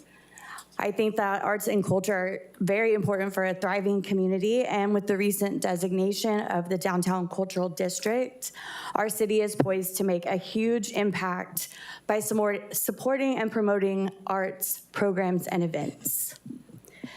I'm always the first parent to volunteer at Playhouse Merced. I've worked all the shows as the usher. This will be my son's second show with them, and I just think that it's very, very important to support programs like that for the kids in our community. And I do believe also my personal experience with community outreach and advocacy puts me in a great position to be able to serve on this committee. So thank you for your time. I don't want to talk forever, but I appreciate your consideration. All right, thank you for being here. Really appreciate it. Did you, I just want to, if I can call you back real quick. You mentioned, you also applied to the Planning Commission as well? I did, yeah. You mentioned you're looking for one appointment. Did I hear you? Yeah. One and one only? Yes. Okay. Thank you. No, it's good information to have. Thank you. Yeah. Okay. Jennifer, anyone else on L3? That's all we have for L3. Okay. We have first with District 1, no eligible applications. Councilmember Dupont, I'll turn to you briefly. Thank you, Mayor. I have reached out, seeing that I have nobody that applied. I did reach out to someone. They are interested in applying, so I just request this to be continued to the next council meeting, which is July 20th. We'll have them apply. We can take it up then. Thank you. Very good. District 2, Councilmember Tao, Maria Del Zaragoza termed out, and we have an application from Bree Wolf. Yeah, since there's only one application, so I'll make the motion to appoint Bree Wolf. Okay. Then with regards to District 5, Mayor Pro Tem Boyle. Thank you. So first, I'd like to thank Ms. Griswold for taking the time to apply and for her willingness to serve the city of Merced. I truly do appreciate her interest in giving back to the community. Ms. Griswold has a strong background in public health, nonprofit work, community outreach, and advocacy, and those are valuable experiences. However, I reviewed the application alongside the proposed and qualifications outlined in the Arts and Culture Advisory Commission. I was hoping to see experience that more aligns with the commission's mission, such as involvement in the visual and performing arts, cultural programming, public arts, arts organization, historic preservation, or other related fields. Because of that, I would prefer to reopen the recruitment in hopes to attract applicants whose backgrounds more closely aligned with the work of this commission. I also noticed in her application that arts and culture was one of several boards she expressed her interest in. There may be future opportunities on other commissions where her background and community involvement would be an excellent match.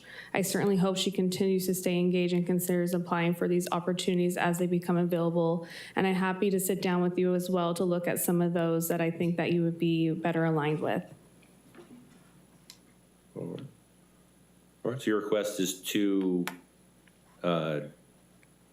continue to the next meeting as well? All right, in District 6, Councilmember Jean? I would like to appoint Tommy Tran. Okay. Tommy Tran, he finished his first term in District 5, and then now, given the boundary changes, this will be his second term in District 6. Okay, so with regards to those first 4, we have a request to continue District 1, District 5 to July the 20th, and then we have Bree Wolf in District 2 and Tommy Tran in District 6. Any discussion or a motion along those lines? Or additional discussion? Motion. Okay, is there a Second. Okay, motion second, any discussion? Okay, seeing none, we have motion and second that will postpone the decisions on District 1 and 5 and appoint Bree Wolf to District 2 and Tommy Tran to District 6. You have a motion by Councilmember DuPont and a second by Councilmember Harris. Mayor and council, please cast your votes. Okay, and the motion passes with Councilmember Zhang voting no. Okay, and now to our ex officio applications. Looks like we have 3 ex officio vacancies, applications from Anna Browning, Sabrina Bong, Anahita, I'm going to mispronounce her last name, Furutan, and then, I'm not going to say his last name, but Tom Olishnisak was also in District 6, along with Christopher Carter. I know Christopher Carter applied for several other boards and commissions as well. So I think it narrows it down to Anna Browning, Sabrina Bong, Anahita, and Tom. Discussion, or I don't know who typically makes the ex officio motions. I can do it, or else if somebody else wants to make it. Councilmember Harris, is that new or is that? That's new. Okay, go ahead, sir. Thank you, Mayor. Again, I'd like to remind us that ex officio, I believe in the ordinance says that one shall be a member of the city council. And I believe we should follow our own rules.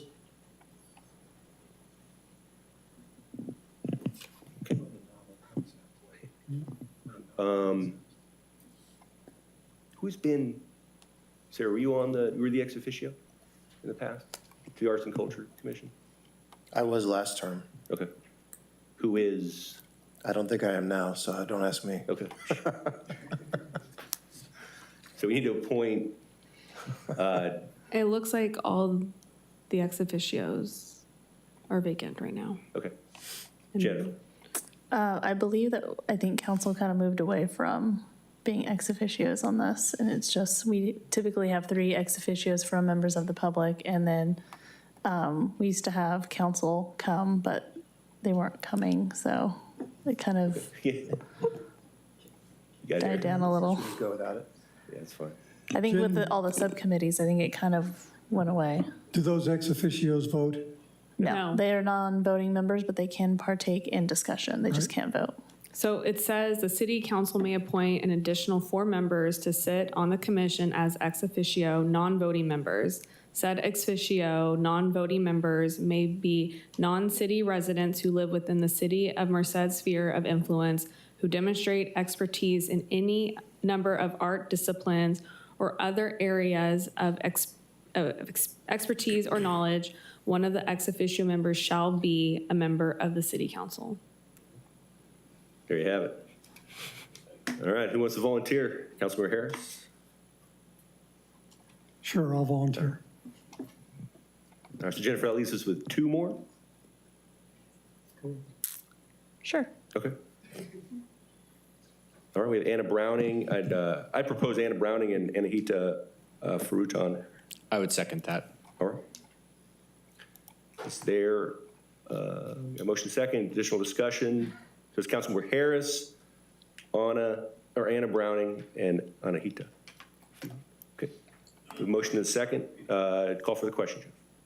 Okay, I'm sorry, I didn't catch the motion in the second. It's a motion, my motion, and then Councilmember DuPont. Okay, sorry about that.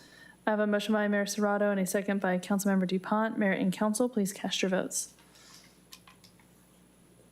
Okay, the motion passes unanimously. All right, L4, Bicycle and Pedestrian Advisory Commission, Districts 2, 5, 6, and 2 ex officio. Jennifer, anything from the public on this item? We do have one registered in-person speaker, Okay. David Chambers. All right, Mr. Chambers.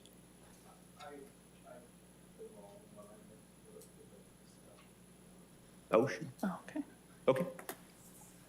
If you need, if there's any item you want to be heard on later, just fill out the green request to speak form. Okay. All right. All right, so any additional speakers, Jennifer? That was all we had, Mayor. Okay. First, District 2, Councilmember Taudina Gonzalez. She is interested, she served a partial term and is interested in being reappointed. Is she acceptable to you? Yeah, I'll go ahead and appoint her, so. Okay. All right, District 5, Lisa Kaiser Grant is termed out. No other applications. Councilmember Boyle, Mayor Pro Tem Boyle, I apologize. Let's go back out. Okay, come back July 20, if that's okay. And then District 6, Councilmember Zhang, Arturo Martinez's term is finished. He's not interested in reapplying, and there are currently no more applications. Your wish, sir. Similarly, extend it out, please. Okay. And then ex officio, we have 2 spots. And we have applications from Amanda Estrada, Craig Hamlin, and Sabrina Abong. I see, just noting that Amanda Estrada applied for other boards as well and could be useful in other spots. She's District 1, so. No, we're on the same page. So I put forth Craig Hamlin and Sabrina Abong as the 2 ex officio spots. I would put forward. Council member, it shall be on. Is that required again here? Same thing, same. All right. Mayor Pro Tem, does what you were reading from, does that apply to all the commissions? That was only the arts and culture. So I was gonna pull up the bicycle and pedestrian right now, see if I can find it. As for one of them, I will put forward Craig Harmelin. Okay. I guess we can vote on that one. Not doing anything else. I'll second. Councilor Jean.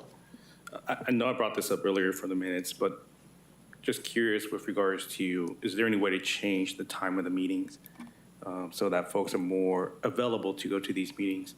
My understanding is this one's at 4. I don't think we're agendized to do that currently. Let me rephrase. Is there a way in which we could do it next time? Like just talking mechanisms to do this. Not saying do it today. I think, well, yeah, one, we're not agendized to have that discussion today.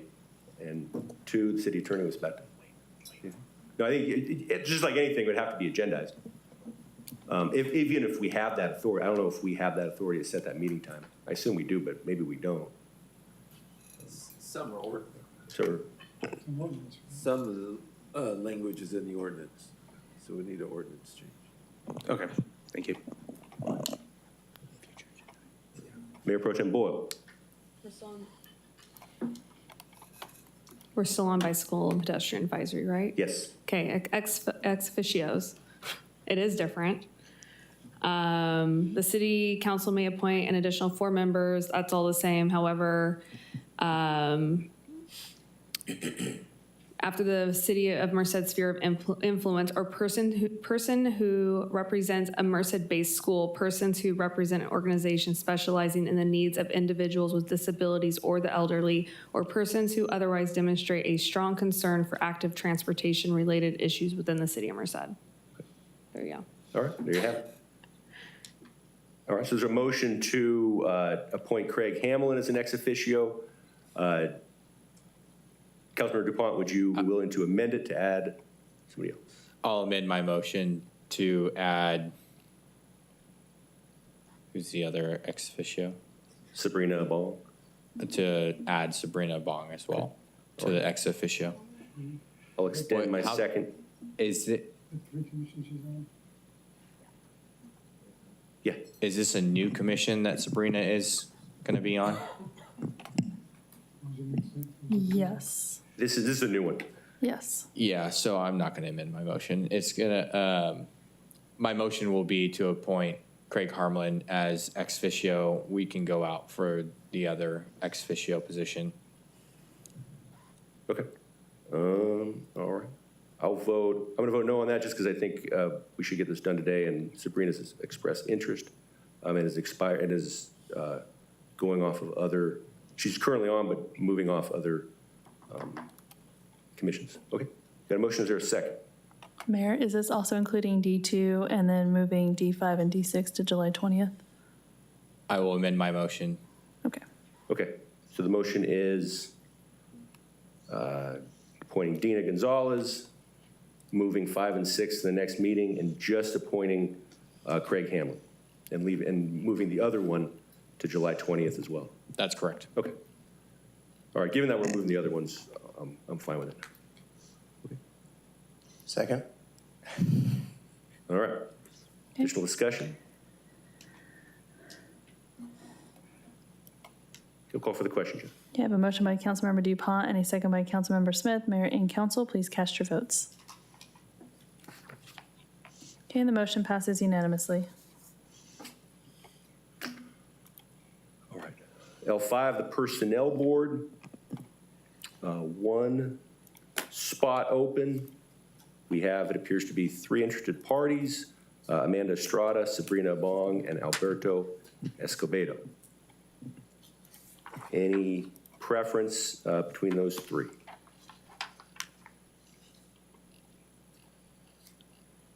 Would note that Estrada's also applied for Recreation and Parks. Escobedo has also applied for the Building and Housing Appeals. And then Sabrina Bong has applied for a total of 4. I'd request that Amanda Estrada would not be considered for this. Okay. Because is your intent to appoint her to Recreation and Parks? I'll wait until that item comes. Okay.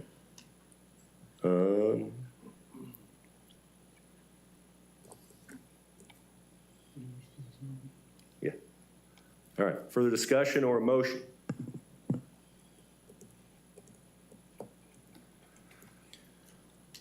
All right, I'll propose Alberto Escobedo. Second. Discussion? Call for the question? You have a motion by Mayor Serrato and a second by Councilmember Smith. Mayor and council, please cast your votes. Okay, and the motion passes unanimously. Okay. Thank you, Jennifer. L6, Planning Commission. First off, any comments from the public, Jennifer? There is one for L6, but I believe she left, Miranda Griswold. Okay. All right, first with District 2, Councilmember Tao, 2 applications, Abel Meneses and Dina Gonzalez.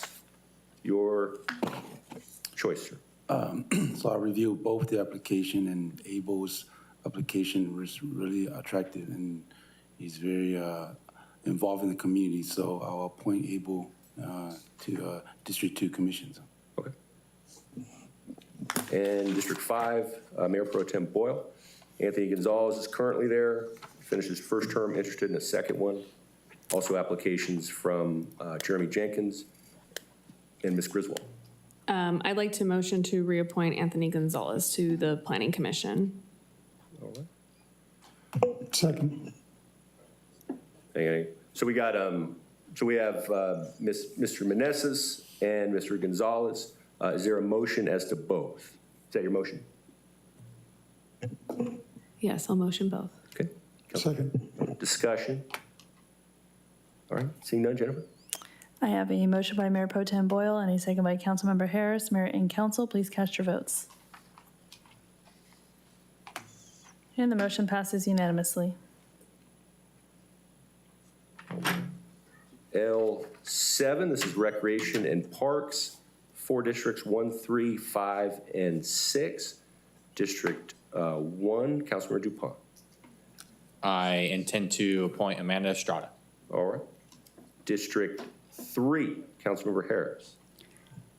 I'd like to appoint John Carlos. All right. We'll give Councilmember Smith stepped out. We'll give him a chance to step back in. skip over to District 6. Councilmember Zhang, Mr. Bauer's term is finished. You have one eligible application from Chris Carter. Yes, I would like to appoint Christopher Carter. Okay. And Jennifer, do we have any requests to speak on this item? I apologize, should have mentioned that earlier. We have no registered speakers for this item. Okay. And we'll turn back to Councilmember Smith, who's hustling up, getting back here. One application, Mr. Ariano, for the District 4 Recreation and Park seat. Is he acceptable use, sir? Thank you. Yes. I just needed to speak with Mr. Ariano. He is a fantastic candidate. It has come to my attention that he is a co-executive director, co-founder of Treehouse Tutoring, who was a recipient of City of Merced nonprofit funding until very recently. He will be presenting at his board of directors this week to decide whether or not they will be submitting any future applications from the city. I think he understands, and this was completely inadvertent, but nobody can serve on one of our commissions while they're a grant recipient from the city. So I'm going to ask, out of respect for him and the process, that we table the D4 appointment to Recreation and Parks until our next meeting, or until the next time we do appointments again. Okay. All right, so we have Amanda Estrada, John Carlos, tabling the District 4 appointment, and then Chris Carter. Is there a motion to that effect? So moved. Second. Okay, I have a motion by Councilmember DuPont and a second by Councilmember Harris. Mayor and council, please cast your votes. And the motion passes unanimously. All right, thank you, Jennifer. L8, the airport. Any requests to speak on this item? Let me check. Hold on one second. We do not have any registered speakers for this item. Okay. All right, so we have the terms of Delvina Johnson and Sabrina Bong are finished. Delvina Johnson wants reappointment, and there are 2 other vacancies, and only Delvina Johnson has expressed interest in applying. Is there a motion to the effect of appointing Delvina Johnson? Motion. And leaving the other and continuing work on the other 2? Motion. Okay, is there a second? Second. Call for the question, Jennifer. Okay, I have a motion by Mayor Pro Tem Boyle and a second by Councilmember Harris. Mayor and council, please cast your votes. Okay, and the motion passes unanimously. L9, tax transparency. Jennifer, anything from the public? We have no registered speakers for this item. Thank you. All right, back to council. Eric Chu's term has expired. No current eligible applications. Councilmember Smith. I'll ask to table this until next time around. All right. Thank you. Is there a motion to that effect? So moved. Second. I have a motion by Councilmember Smith and a second by Councilmember DuPont. Mayor and council, please cast your votes. Okay, and the motion passes unanimously. Okay, finally, we have L10, which is our Building and Housing Board of Appeals. 2 seats. We have applications from Alberto Escobedo, Sabrina Bong, Chris Carter, and Emily Souza. All right, I believe Mr. Escobedo and Mr. Carter have been appointed to other boards as well. Certainly doesn't mean you can't serve on 2, but just something to note. Okay, discussion or a motion? Councilor Jean. I would like to nominate Emily Souza. Okay. Emily Souza. Anyone have any other suggestions they want to make as well?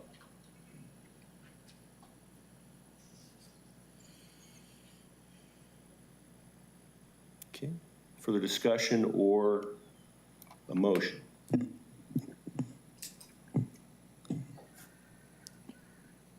Okay. Councilor Zhang, is that a motion to appoint Emily Souza? Yes. Second. We have a second. Any discussion? Seeing none, Jennifer will call for the question. And Mayor, since we're asking to fill 2 seats. Are we going to move the second seat to July 20th? We'll handle that decision next. Okay. I have a motion by Councilmember Zhang and a second by Councilmember DuPont. Mayor and council, please cast your votes. Okay, and the motion passes unanimously. All right. And then with respect to the other seat, what is the will of the council? Either appoint one of the other applicants that they serve on other commissions or to defer the decision to the next meeting?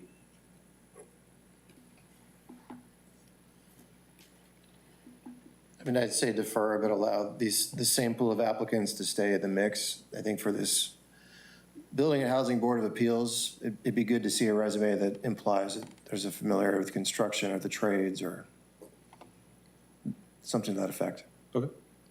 All right, further discussion or a motion either to appoint one of the three or to defer? Councilmember Zhang. Just a quick clarification question on Councilmember Smith's motion there. With regards to keeping the current poll for next time, is that not inherent to everything that we've done so far where we move? Yeah, no, I think it is. Yeah, we're not rejecting anybody. Okay, just making sure I understood that and it wasn't just specific to this. Yeah, for sure. We keep the same pool of candidates, and if more come, great. If not, we have the same pool. Move the table to second spot. Second.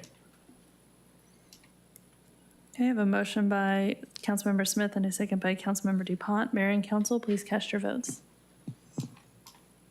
Okay, the motion passes unanimously. All right, thank you, Jennifer. Thank you for putting all that together. I know it's a lot of work for you guys to organize all that. All right, thank you for council for getting through it efficiently. Okay, agenda item L11, request to add item to future agenda. Okay, starting on my left, Councilmember Tao. Nothing for me. Councilmember Smith. Nothing, thank you. Councilmember Harris. Nothing tonight. Councilmember Jean. I would like to add in a discussion on moving the time of the meetings for our boards and commissions. Okay. I'm gonna be broad and say all of them, just opening the door in which we could move any one of them at this point in time. And then that could be decided once it comes back for council for discussion. Is there a second? Second. Okay, which agenda would you like to have that on? I don't have any rush on this. I would say, I don't know. Go out without an motion to accelerate the second meeting in August, which I believe is the 17th, or meeting after that. Let's go second meeting in September. Okay. Second meeting in September is September 21st. All right, so you'll come back and present on September 21st on that issue. All right. Councilmember DuPont. Nothing tonight, thank you. All right. And Mayor Pro Tem Boyle. Nothing this evening.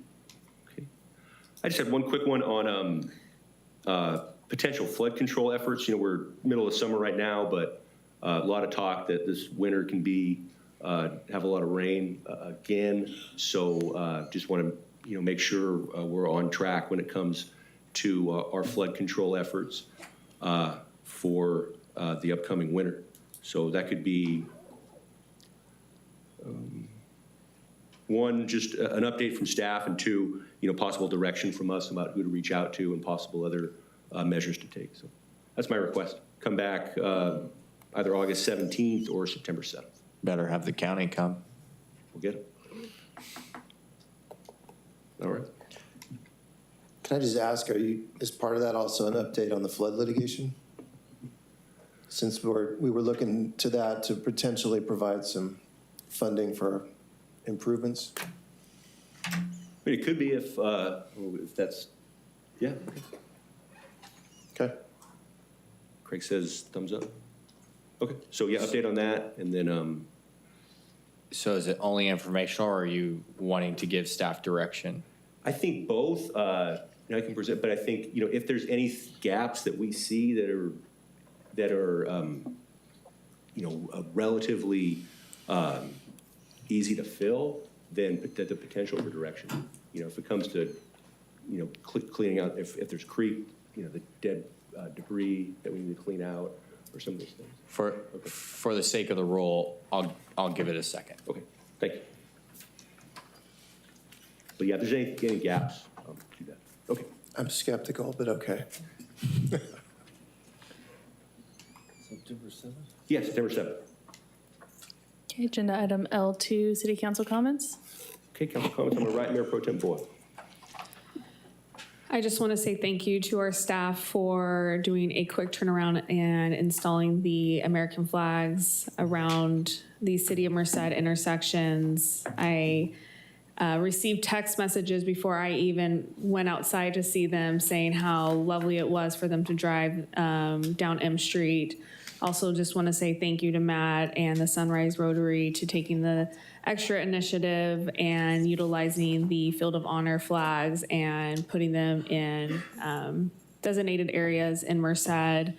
It was really fun to see that in this last week in our city and just showing the patriotism for America's 250th anniversary. So thank you, and make sure our staff knows that, a lot of outreach came to me, and I'm just glad that we did something for it. Thanks. Councilor Dupont. Nothing tonight, thank you. Councilor Jean. I just want to say I'm not fond of fireworks, and these past fires just further cement that. Councilor Harris. Thank you, Mayor. I echo Mayor Pro Tem Boyle's kudos to staff and to you personally and to Merced Sunrise Rotary. And I'd like to give kudos of my own to the City of Atwater for a really, really good 4th of July parade. Councilmember Smith. Thank you to our police department and fire department for keeping us safe on 4th of July. Sounds like it was a busy night for everybody, but no major incidents, knock on wood. So great job. Thank you. All right, Councilmember Tapp. Nothing from me. Yeah, I just want to thank everybody for their hard work, keep making the city look good for 4th of July. Again, thanks to police and fire. I want to thank police and fire, or police in particular, for their work during the Juneteenth event at McNamara Park. You guys did a phenomenal job there, really preventing potentially a bad situation. So witnessed it firsthand. You guys were extraordinary. And then the new airport as well. So that was one of our big kind of keystone projects that is now operational. So thank you to everybody involved in getting that together. And I think we have a few more really good projects coming in the near future. Vang Pao coming up soon. The zoo, Vang Pao Saturday, zoo, and then CP42 at some point relatively soon too. So 3 really tremendous projects in the near future as well. So very exciting. Thank you guys for all your hard work making that happen. All right, on to adjournment. Jennifer. Agenda item M, adjournment. Motion. Second. Okay, I have a motion by Mayor Pro Tem Boyle and a second by Councilmember Harris. Mayor and council, please cast your votes. And the motion passes unanimously.